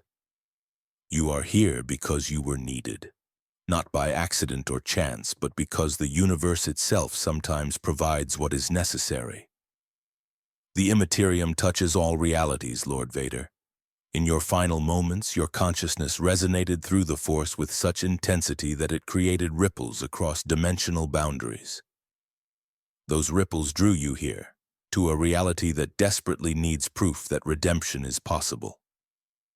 The Emperor's consciousness expanded, showing Vader visions of the Imperium's current state. My realm dies slowly, Lord Vader, not from external enemies, though they press at every border. It dies from internal despair, from the belief that mercy is weakness, that compassion invites destruction, that sacrifice without hope is the only path forward. Vader saw worlds where governors ruled through terror that served no purpose beyond personal power. He witnessed inquisitors who burned innocents not to protect humanity but to demonstrate their authority. He observed space marines who had forgotten they were meant to be humanity's defenders and saw themselves as its masters. The Imperium was rotting from within, its original purpose corrupted by 10,000 years of desperate survival. You offer the possibility of change, the Emperor continued. You demonstrate that power can resist corruption, that warriors can choose mercy without betraying duty, that redemption is strength rather than weakness. The reclusiarch Merrick who wanted you dead now questions absolute certainty. The Castellan Adelhard who called you abomination now defends you as brother. Your very existence challenges the Imperium's foundational assumptions. But you did not summon me merely to praise my influence, Vader observed. You offer choice. What are my options? The Emperor's consciousness shifted, and Vader found himself experiencing visions as vivid as his own memories. The first showed possibilities of enhanced service within the Imperium's structure, not as a traditional enforcer but as something new. Vader saw himself working with the Mechanicus, his cybernetic existence serving as living proof that humanity and machine could coexist. He witnessed himself teaching tech priests that augmentation should enhance life rather than replace it, that suffering did not eliminate the capacity for compassion, that even beings dependent on machines retained full humanity. I can stabilize your cybernetics using the most sacred technologies available to the Adeptus Mechanicus, the Emperor stated. Your life support will never fail. Your pain will decrease to manageable levels without eliminating it entirely. You would become their avatar, living proof that extensive augmentation does not require abandonment of human consciousness or values. The vision showed Vader removing his helmet voluntarily before assembled tech priests, showing them his scarred face, speaking truth they desperately needed to hear. He saw resistance, opposition from those who had spent centuries believing flesh was weakness to be purged. But he also saw gradual transformation as the Mechanicus rediscovered its original purpose. This path offers influence through demonstration rather than force, the Emperor explained. Change comes slowly, but it comes genuinely. The Mechanicus has forgotten that technology exists to serve life, not replace it. You would remind them through your very existence. The vision shifted to show alternatives, Vader remaining as an independent asset, blessed by the Emperor but not bound to any single organization. He saw himself moving between war zones, his power and experience deployed where most needed. But this path also showed complications, factions forming around him, theological debates about his status, the risk of becoming a symbol that divided rather than united. "Or I can offer you rest," the Emperor said quietly. "I sense the echo you perceive within my light, the resonance that resembles your wife. The warp is vast and strange, Lord Vader. Souls do not simply disappear at death. Most are consumed or scattered, but some of the strongest are drawn to the Astronomican's light, where I preserve what I can from the warp's hunger. She exists here in a sense, aware of you, proud of your choices. I cannot return her to life. I cannot give you reunion in any meaningful way, but I could allow your consciousness to join hers within the light when your purpose here is complete. An ending, rather than endless service." The weight of this offer struck Vader with unexpected force. To know that Padme existed in some form, to be offered eventual reunion, it was more than he had dared hope for. Yet accepting meant waiting for purpose to be fulfilled, for service to be completed before earning that peace. "What would you have me do?" Vader asked, his thoughts careful and measured. "I would have you choose," the Emperor replied simply, "not because I command it, but because choice is. What makes you valuable? The Imperium has 10,000 years of servants who follow orders without question. What we need now are those who choose to serve because they believe in the cause, who can inspire others through demonstrated conviction rather than enforced compliance." Vader stood in silence within his own mind, processing the visions, weighing the options. The Emperor offered not domination but genuine agency, the freedom to select his path while understanding its implications. "The Mechanicus path," Vader said finally. "Not because it promises reunion or power, but because I learned from my son that lasting change comes from inspiration rather than force. I will show them that humanity persists within the machine, that suffering does not eliminate compassion, that choice and consciousness matter more than efficiency or purity." The Emperor's presence seemed to expand, filling the chamber with golden light that penetrated to Vader's very core. "A wise choice, Anakin, Skywalker. The Imperium needs symbols of perseverance more than it needs enforcers. We have 10,000 years of grim necessity. Perhaps it is time we remembered that we fight for humanity's future, not merely its survival." The light focused on Vader, pouring into his cybernetic systems with power that made every circuit blaze with renewed purpose. His respirator's rhythm changed, becoming smoother, more efficient.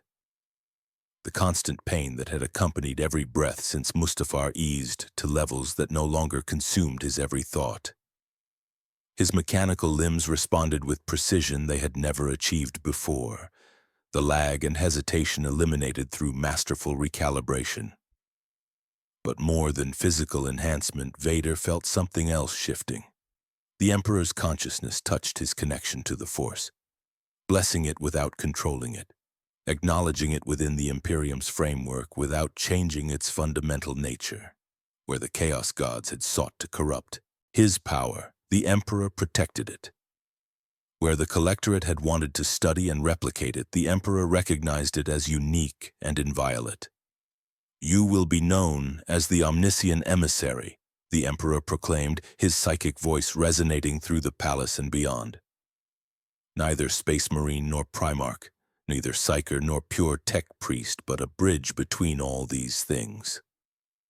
Your armor carries my blessing. Your power serves humanity's protection. Your existence proves that even the most damaged vessel can house consciousness worth preserving." Vader felt the weight of this designation settle upon him like a mantle. He was being transformed from unknown entity to recognized authority, from potential threat to acknowledged asset. The Imperium that had wanted him dead now claimed him as its own, not through control or domination, but through acknowledgement of his choices and their value.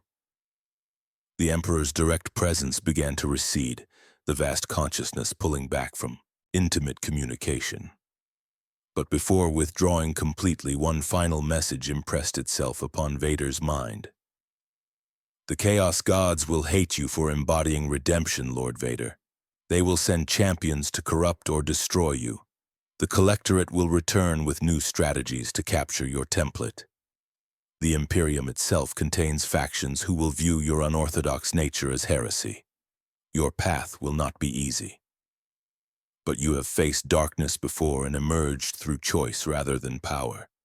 Trust in that strength, and you will reshape this reality as profoundly as you reshaped your own. The audience was over. The shield captain appeared at Vader's side, gesturing toward the exit. As they walked back through the endless corridor, Vader felt different in ways both subtle and profound. His breathing came easier. His movements flowed more naturally. The Force responded to his will with greater precision than ever before. But the most significant change was internal. He had been given purpose without surrendering autonomy, blessed without being controlled, recognized without being owned. They emerged into the outer precincts where Merrick and Adelhard waited with barely contained anxiety. The Reclusiarch's scarred face showed relief when Vader appeared, followed immediately by careful assessment of what might have changed. "The Emperor's judgment?" Merrick asked, his voice tight with tension. "I am to serve the Mechanicus on Mars," Vader replied simply, "as their omniscient emissary.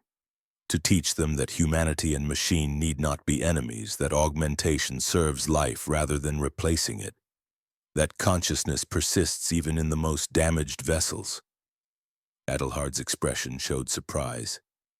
"Not as a warrior? Not as an enforcer? The Emperor assigns you to teaching rather than deploying your power in direct battle?" "The greatest battles are not always fought with weapons, Castellan," Vader said quietly. "Sometimes changing minds achieves more than breaking bodies. The Emperor understands this, even if his Imperium has sometimes forgotten." They departed Terra aboard a transport bound for Mars, the forge world that served as the Mechanicus's heart and headquarters. During the voyage, word of Vader's new status spread through Imperial channels with remarkable speed. Some viewed it as validation of his worth. Others saw it as dangerous precedent. Debate raged in chapter monasteries and inquisitorial conclaves about whether recognizing an unsanctioned psyker represented wisdom or heresy. But on Mars itself, among the tech priests who had spent millennia pursuing machine perfection while losing sight of their purpose, Vader's arrival created something unexpected. Hope. Not universal or immediate, but present nonetheless. Here was a being who proved that extensive augmentation did not require elimination of humanity, that dependence on machines did not mean surrendering to cold logic, that even the most damaged flesh could house compassion and choice. Vader stood before the assembled priesthood of Mars in a cathedral whose ceiling disappeared into darkness miles overhead. Thousands of tech priests gathered, their augmented bodies representing every stage of the journey from human to machine. Some retained mostly organic forms with subtle enhancements. Others had replaced so much flesh that their humanity seemed questionable. All watched with sensors operating at full capacity as the omniscient emissary prepared to address them. He removed his helmet voluntarily, something he had rarely done since Mustafar, revealing his scarred face to thousands of witnesses. Tech priests gasped at the extent of his injuries, at the proof that he survived only through machines, at the visible evidence of suffering that would have killed anyone less determined. "I am Anakin Skywalker," he stated, his mechanical voice carrying through amplification systems throughout the cathedral. "I was burned by lava on a world called Mustafar. My lungs were destroyed by superheated air. My limbs were severed by energy blades. I survived only because machines breathed for me, because cybernetics replaced what fire consumed, because technology served life when flesh failed completely." He paused, letting silence emphasize his next words. "For decades I hated these machines. I viewed them as prison, as constant reminder of my failures and losses. I believed they made me less than human, that every breath taken through mechanical lungs diminished what I had been. The assembled tech priests processed this statement through augmented brains that struggled with concepts beyond pure logic. Some understood immediately the parallel to their own relationship with augmentation. Others required time to reconcile his words with doctrine they had followed for millennia. "I was wrong," Vader continued, his scarred face showing emotion that no mask could hide. "These machines did not make me less human. They made my humanity possible despite catastrophic injury. They are not replacements for life, but tools that serve it. And that distinction matters more than you know." He gestured to his armor, to the cybernetics visible at his joints, to the respirator that maintained his life with every rhythmic breath. "You seek to replace flesh with machine because you view the organic as weak, unreliable, prone to failure. But strength does not come from eliminating weakness. It comes from choosing to serve life despite weakness, to protect others despite personal limitation, to value consciousness and choice even when housed in damaged vessels." The cathedral erupted with binary chatter as tech priests debated his statements with machine speed processing. Arguments formed and dissolved within microseconds. Factions emerged supporting or opposing his philosophy. But beneath the debate, something fundamental had shifted. The question was no longer whether to eliminate flesh entirely, but how to balance human and machine in service of life itself. Magos Dominus Krell, who had first encountered Vader on Metallica, stepped forward from the assembled priesthood. His augmented eyes focused on the Dark Lord with sensor arrays operating at maximum capacity. "Omniscient emissary," Krell stated formally.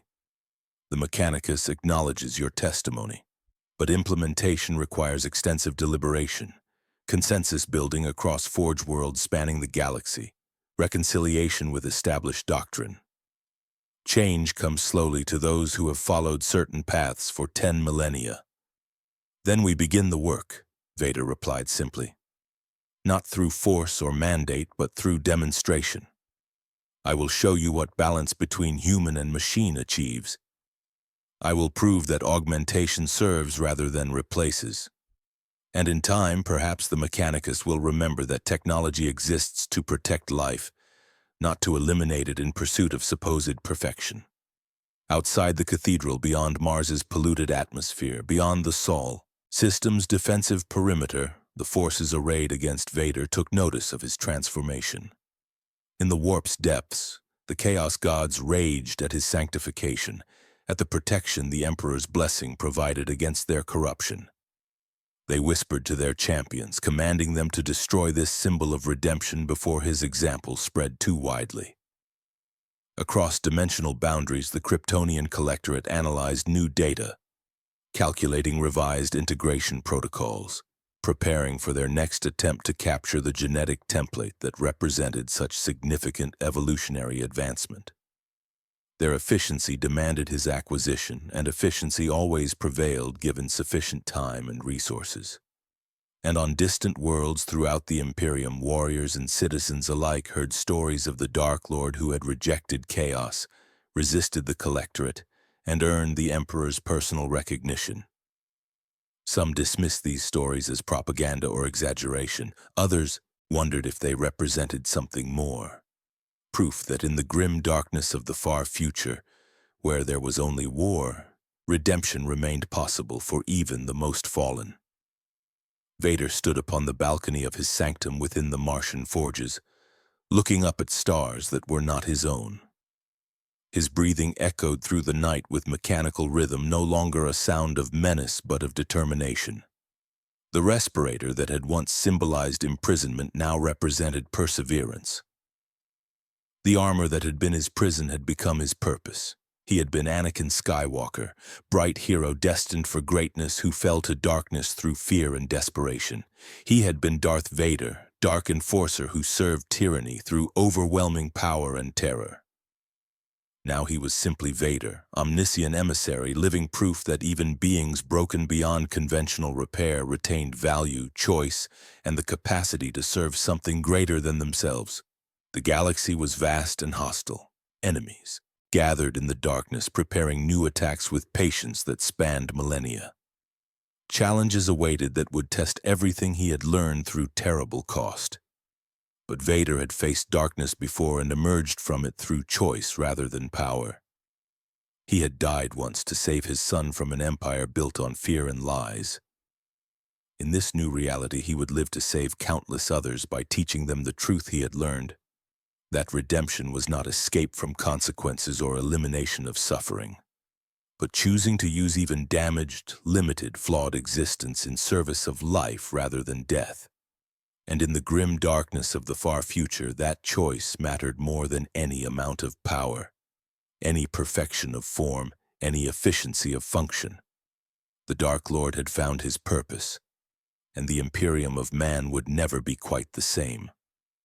The first month on Mars passed in intensive study and adaptation. Vader immersed himself in the Mechanicus' vast archives, learning their doctrines, understanding their history, identifying the gradual drift from their founding principles. The cult Mechanicus had begun as servants of humanity, using technology to protect and enhance life. Over 10 millennia, that purpose had twisted into something else: worship of the machine for its own sake, pursuit of augmentation as an end rather than a means, the belief that flesh was inherently inferior and deserved elimination.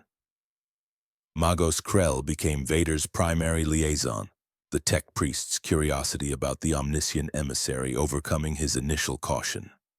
They spent long hours in discussion, Krell presenting orthodox Mechanicus doctrine, while Vader challenged its assumptions with questions that seemed simple but struck at fundamental contradictions.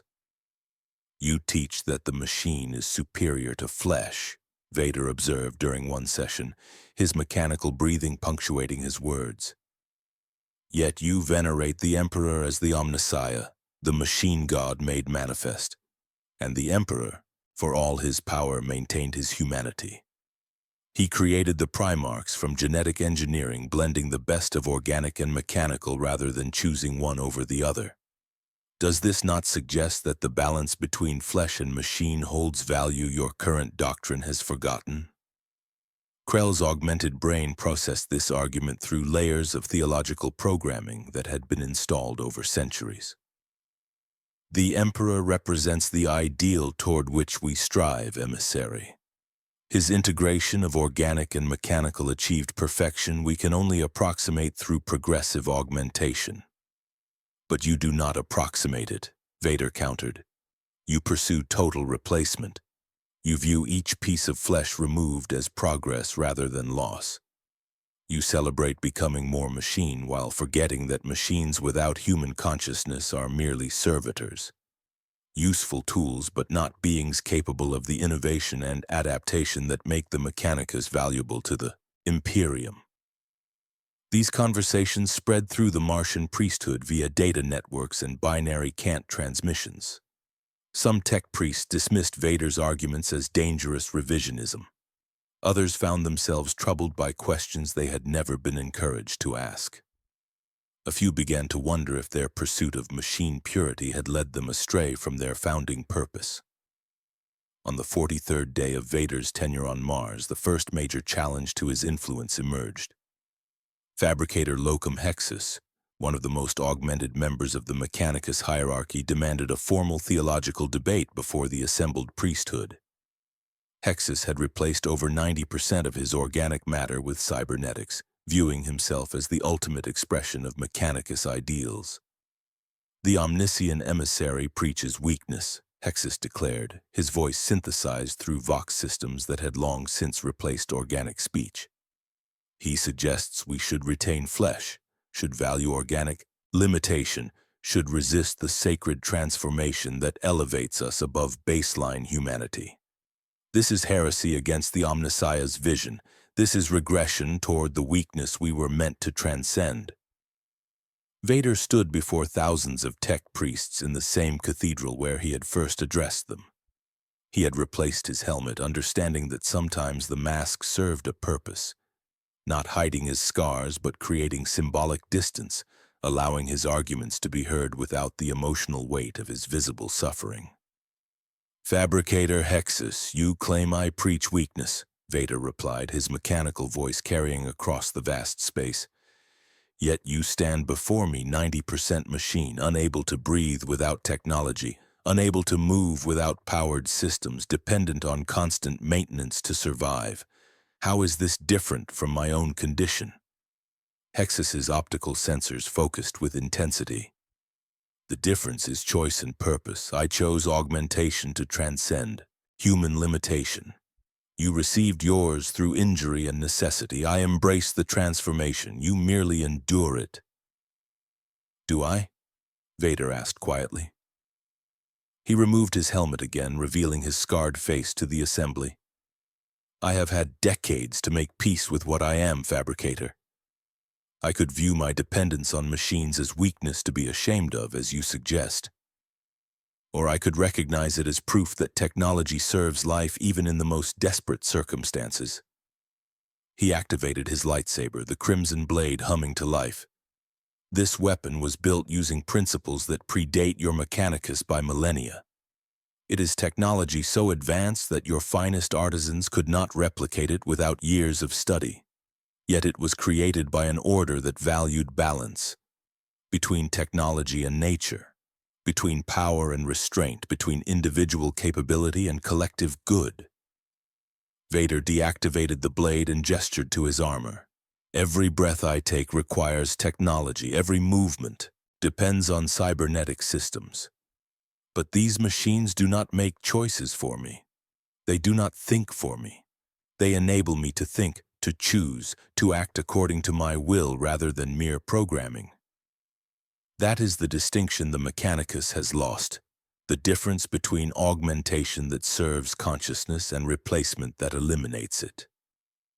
The debate continued for hours, ranging across theological fine points, historical precedents, and philosophical arguments about the nature of humanity and consciousness. Hexus argued with the precision of a logic engine, citing scripture and doctrine accumulated over 10,000 years. Vader countered with questions that exposed contradictions in that doctrine, pointing to examples where the Mechanicus's own greatest achievements came from those who retained enough humanity to think creatively rather than merely execute established protocols. As the debate reached its climax, Vader made an unexpected offer. Fabricator Hexus, you claim your augmentation represents transcendence. I suggest it represents a different form of limitation. You have optimized yourself for specific functions at the cost of adaptability. You have eliminated uncertainty at the price of innovation. You have achieved efficiency but sacrificed the chaos from which new ideas emerge. He gestured toward the assembled masses. Let us test this. Select any technical challenge you wish. A problem requiring innovation rather than mere application of existing knowledge. We will each attempt to solve it. You with your optimized logic systems and centuries of accumulated data. Me with my damaged organic brain supported by machines that enhance rather than replace its function. We will see which approach proves more effective. The challenge caught Hexus off guard. His systems processed rapidly, calculating implications and potential outcomes. Finally, he accepted. Very well, emissary. The Mechanicus has long sought to improve the efficiency of plasma, reactor containment fields. Our current systems require extensive maintenance and periodic replacement. Develop an innovation that reduces this burden without compromising safety. We will reconvene in 1 month to present our solutions.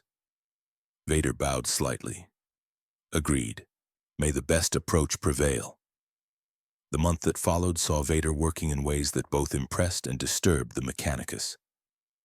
Rather than retreating to isolated contemplation and calculation as Hexus did, Vader sought collaboration. He consulted with junior tech priests whose augmentation remained minimal, valuing their fresher perspectives. He spoke with servitors and maintenance personnel who dealt with plasma reactors daily, learning from their practical experience. He even requested access to Imperial Guard engineers and Navy technical specialists, gathering insights from outside the Mechanicus hierarchy. Through the Force, Vader perceived patterns in the plasma fields that purely mechanical sensors missed. subtle fluctuations in the energy flows, rhythms that suggested the fields were not static systems but almost living phenomena that responded to their environment. He combined these observations with knowledge from both his own reality and what he had learned of this one, developing a solution that drew on principles the Mechanicus had never considered because they existed outside standard doctrine. When they reconvened before the assembled priesthood, Hexus presented his solution first. It was elegant, optimized, a masterwork of pure engineering that improved efficiency by 17% through precisely calibrated modifications to existing systems. The gathered tech priests murmured appreciation through their Vox systems, recognizing the solution's technical excellence. Then Vader presented his approach. Rather than modifying the containment fields themselves, he had developed a method for using minor force manipulation, which he demonstrated could be taught to certain tech priests with latent psychic sensitivity, to harmonize with the plasma's natural fluctuations. By working with the fields rather than simply constraining them, his method achieved 32% efficiency improvement while simultaneously extending maintenance intervals by a factor of 3. The implication was staggering. Vader had not merely solved the technical problem but had integrated psychic capability with mechanical systems in a way the Mechanicus had never conceived, bridging the divide between the material and immaterial that their doctrine insisted must remain separate. "This is sorcery," Hexus declared, his Vox systems distorting with something approaching emotion. "The employment of warp-touched abilities in sacred machinery. This violates every principle of the Omnissiah's teachings." "Does it?" Vader challenged. "The Emperor himself is the most powerful psychic entity in the galaxy. The astronomicon that makes all warp travel possible is a psychic beacon. Navigators use psychic sight to guide ships through the Imperium. Sanctioned psychers serve throughout the Imperium in vital roles. Yet you claim that integrating psychic ability with technology violates the Omnissiah's teachings? You claim the Emperor, whom you name the Omnissiah, would reject the use of all his capabilities in service of humanity's survival?" The argument struck at the heart of a contradiction the Mechanicus had never fully resolved. They venerated the Emperor as the machine god while simultaneously rejecting psychic phenomena as dangerous and unreliable. Vader had exposed this inconsistency by demonstrating a practical application that required accepting both machine and mind, both material and immaterial, both the mechanical and the miraculous. Magos Krell stepped forward, his sensors fixed on Vader with an intensity that suggested profound internal conflict. "Emissary, what you propose would require fundamental revision of Mechanicus doctrine. The integration of psychic ability with sacred technology represents a departure from 10,000 years of established practice. Such change cannot be implemented quickly or without massive theological debate." "I do not propose quick change," Vader replied calmly. "I propose beginning a conversation that should have started millennia ago. The Mechanicus serves the Imperium, and the Imperium requires innovation to survive. By restricting yourselves to pure mechanics while rejecting the full spectrum of human capability, you limit your potential contribution. By viewing flesh as weakness to be eliminated rather than as the source of consciousness that gives machines purpose, you drift toward becoming what you claim to serve, mere mechanisms without will or choice." Over the following weeks, Vader's influence spread through the Martian priesthood in ways both subtle and profound. He did not demand changes to doctrine or attempt to force acceptance of his philosophy. Instead, he demonstrated through action what balance between human and machine could achieve.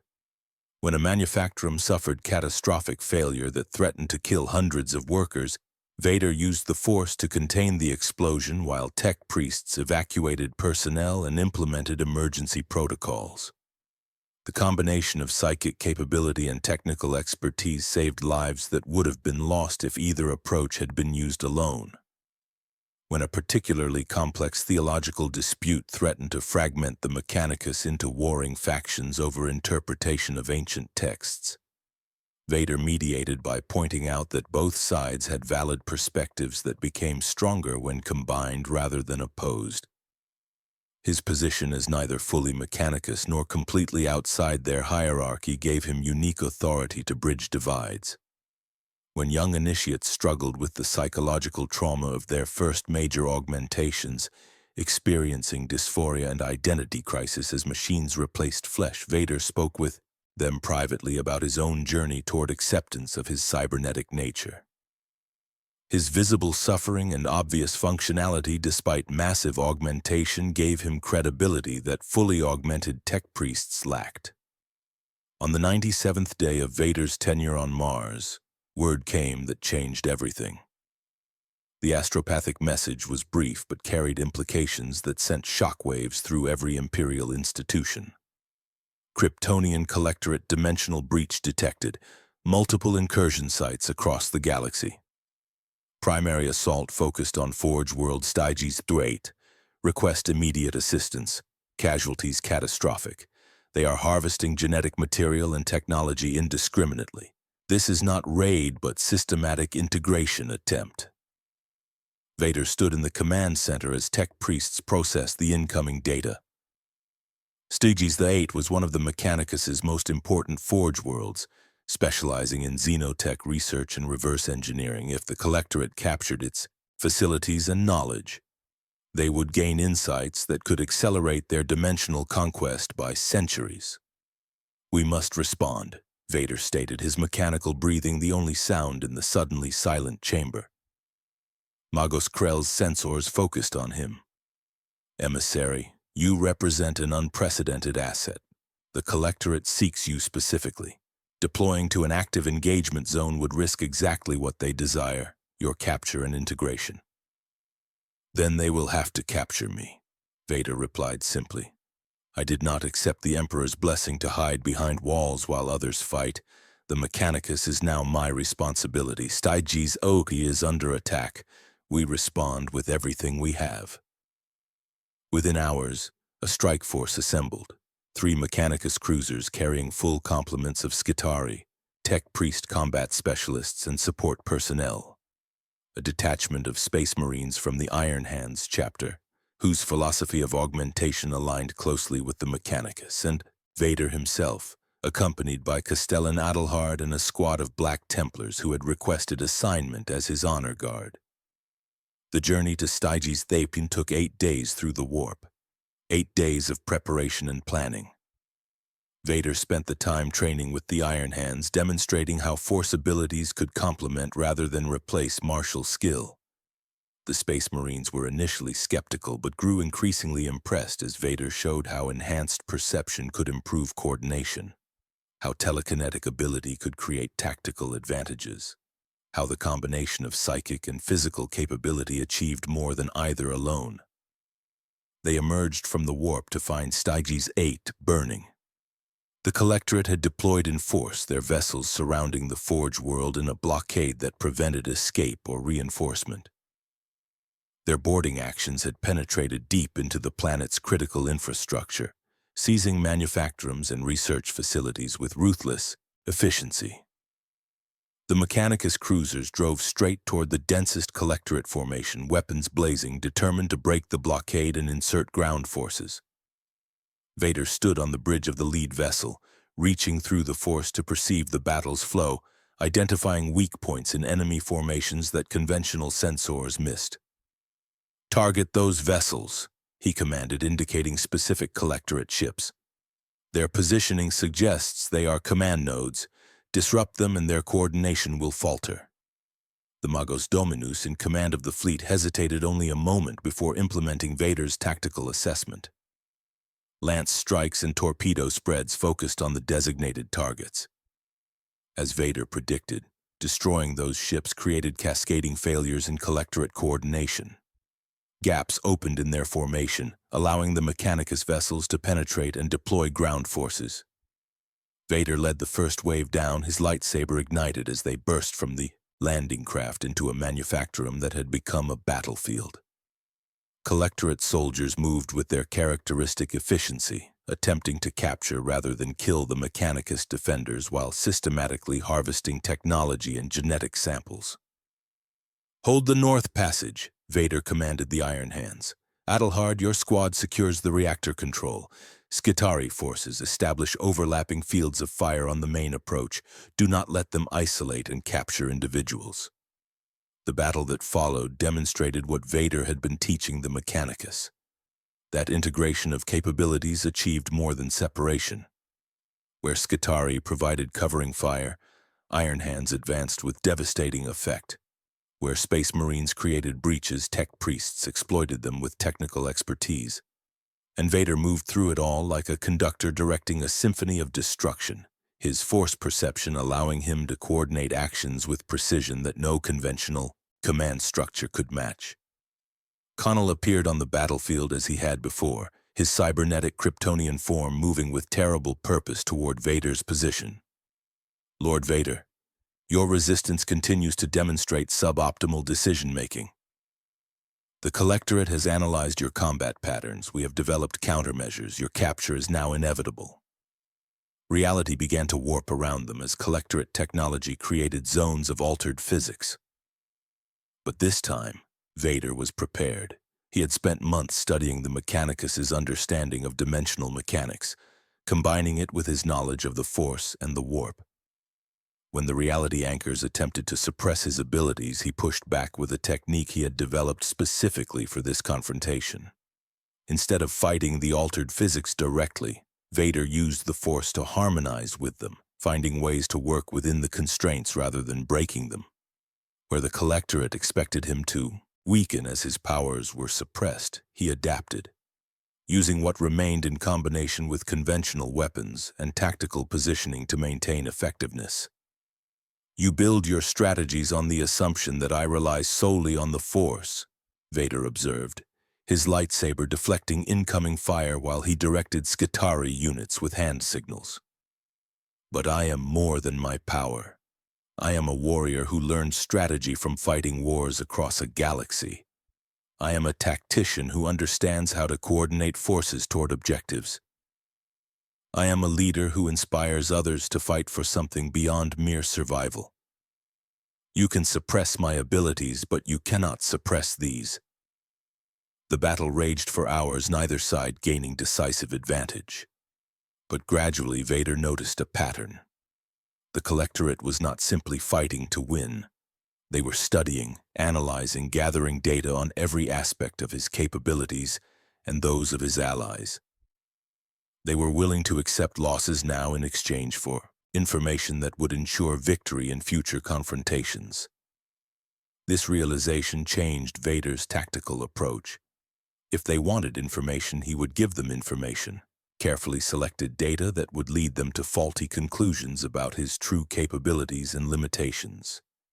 He began deliberately revealing certain Force techniques while hiding others. He demonstrated tactical patterns that seemed to indicate specific weaknesses in his coordination. He created the impression that he relied heavily on certain allies while downplaying his ability to adapt without them. Connell observed these patterns with sensors operating at maximum capacity, his cybernetic brain processing thousands of tactical data points. He believed he was seeing Vader's genuine capabilities and limitations. He did not recognize that he was seeing exactly what Vader wanted him to see, a carefully constructed deception designed to give false confidence in future confrontation. After 6 hours of sustained combat, the Collectorate forces withdrew, not because they were defeated, but because they had achieved their data-gathering objectives. They had captured samples of Mechanicus technology, harvested genetic material from fallen defenders, and most importantly, collected comprehensive analysis of Vader's combat performance. As their vessels began dimensional transit procedures, Connell delivered one final transmission. "Lord Vader, the Collectorate has acquired sufficient data. Our models now predict your behavior with 94% accuracy. The next integration attempt will succeed. Efficiency is inevitable." The rift closed and the Collectorate vanished. Vader stood amid the wreckage of the Manufactorum, his breathing steady despite the hours of combat. Around him, the surviving defenders began damage assessment and recovery operations. Magos Krell approached, his augmented form bearing scorch marks and battle damage. Emissary, the enemy achieved many of their objectives. They captured technology and genetic samples. They studied you extensively. This represents a significant intelligence victory for them. Let them believe that, Vader replied quietly, ensuring his voice carried only to Krell. They think they understand me now. They believe their 94% prediction accuracy will ensure victory. But I ensured that every pattern they observed, every capability they measured, was carefully selected to support false conclusions about my true abilities and tactical approach. Understanding dawned in Krell's optical sensors. You fed them deceptive data. You allowed them to believe they achieved comprehensive analysis while actually limiting what they learned to information that serves your purposes. The greatest victory is not defeating your enemy in a single battle, Vader explained, his mechanical voice carrying weight of hard experience.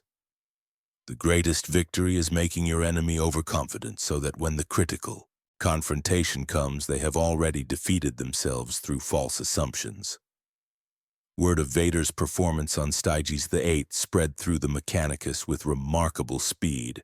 He had not only fought effectively against the Collectorate, but had demonstrated strategic thinking that anticipated enemy objectives and turned them into vulnerabilities.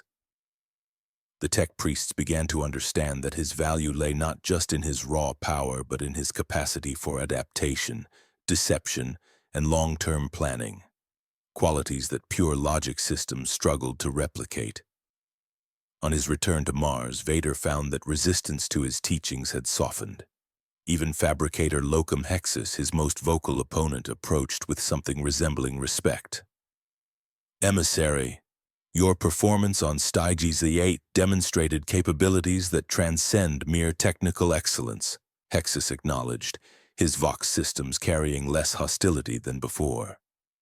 You employed deception, improvisation, and strategic misdirection, qualities that are difficult to optimize through pure augmentation.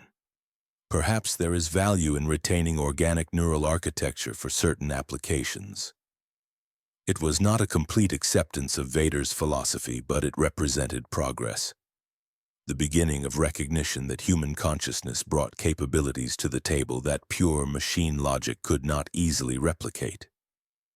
Over the following months, Vader's influence on the Mechanicus grew through demonstration rather than doctrine.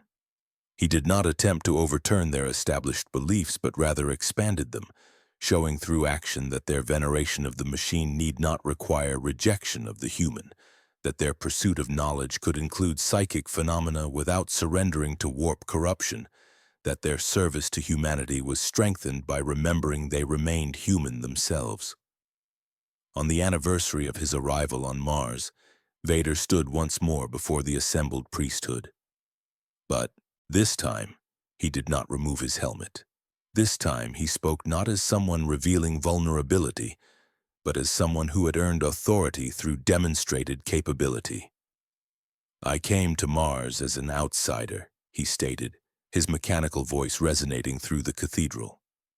I was damaged, dependent on machines to survive, bearing scars that proclaim my failures and limitations. Many of you saw me as a warning, proof that flesh was weak and deserved replacement. He paused, letting his respirator's rhythm fill the silence. But I have spent a year among you, and I have learned that the greatest threat to the Mechanicus is not flesh or weakness or human limitation. The greatest threat is forgetting why you exist. You were founded to serve humanity through technology, to use machines to enhance and protect life. Over 10 millennia, that purpose became obscured. You began serving technology for its own sake, viewing humanity as raw material to be improved rather than as the reason for your existence. Vader's hand moved to his chest over the symbol that represented his blessing from the Emperor. I do not ask you to reject augmentation or abandon your quest for knowledge. I ask you to remember that machines without human consciousness are just servitors. useful tools but not beings capable of the innovation that makes the Mechanicus irreplaceable. I ask you to recognize that your greatest achievements come not from replacing humanity but from enhancing it, from creating synthesis between flesh and machine that achieves more than either could alone. The cathedral was silent except for the soft hum of countless augmented systems. Vader's words had reached something deep within the assembled tech priests, a memory of purpose that most had never consciously acknowledged, but all had sensed was missing. I am Vader, omniscient emissary, he continued. I am more machine than man, yet I remain human in the ways that matter. I carry consciousness, make choices, value life, and serve something beyond my own survival. This is what the Emperor recognized in me. This is what he wanted me to teach you. Not that augmentation is wrong, but that it must serve humanity rather than replace it. Not that flesh is superior to machine, but that consciousness, wherever housed, has value that transcends mere efficiency. He raised his hand, and every tech priest felt a presence touch their minds. Not invasive or controlling, but gentle, affirming, recognizing the humanity that persisted within even the most augmented forms. You are human still. You are valuable still. You are more than the sum of your modifications. Remember this, and the Mechanicus will endure not just as servants of the machine god, but as guardians of the synthesis between human and machine that represents humanity's best hope for survival in a hostile galaxy. When Vader finished speaking, the cathedral erupted not with debate or dissent, but with something the Mechanicus had not expressed, collectively in millennia. Hope. Not universal or unquestioning, but genuine nonetheless. The hope that they were more than the machines they had become, that their purpose extended beyond efficiency and optimization, that they could be both augmented and human, both servants of technology and guardians of life. In the weeks that followed, changes began to ripple through the Mechanicus. Not revolutionary changes, but subtle shifts in emphasis and priority.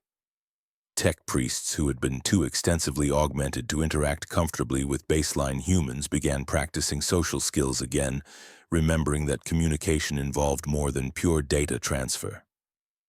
Research programs that had focused exclusively on machine improvement began allocating resources to studying the integration of psychic and mechanical systems. Training protocols for new initiates began emphasizing that augmentation was a choice made to enhance human capability rather than an inevitable progression toward machine purity. The Chaos Gods noticed these changes with growing rage.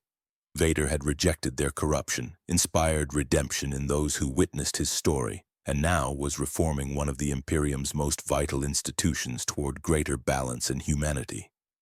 He represented everything they hated. Proof that choice mattered, that darkness was not inevitable, that beings could resist corruption through will rather than ignorance. In the warp's depths, the four dark powers conferred and agreed on a course of action. They would send their greatest champions against this Vader, this symbol of redemption who threatened to inspire hope throughout the Imperium. They would corrupt him, kill him, or at minimum discredit him by revealing that his talk of balance was merely another form of weakness. And across dimensional boundaries, the Kryptonian Collectorate prepared for their next integration attempt, confident that their 94% prediction accuracy would ensure success. They had learned Vader's patterns, measured his capabilities, calculated optimal countermeasures. The next confrontation would end with his capture and the addition of his unique template to their collective.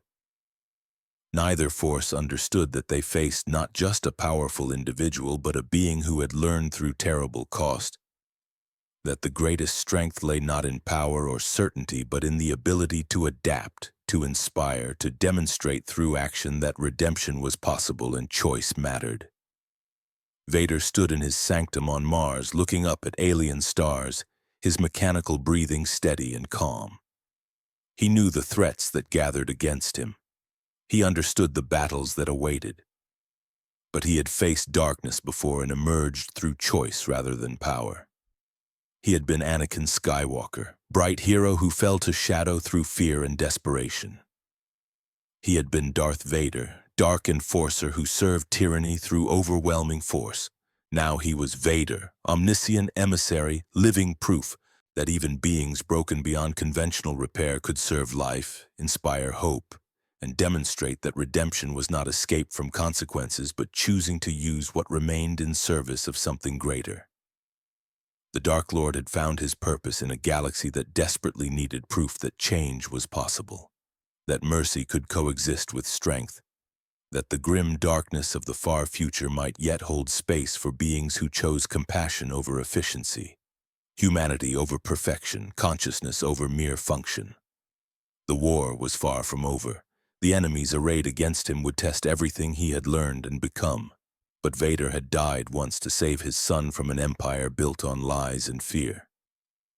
In this new reality, he would live to save an empire from becoming what it fought against, teaching through demonstration that the greatest strength lay not in eliminating weakness, but in choosing to serve life despite it. That technology existed to enhance humanity rather than replace it.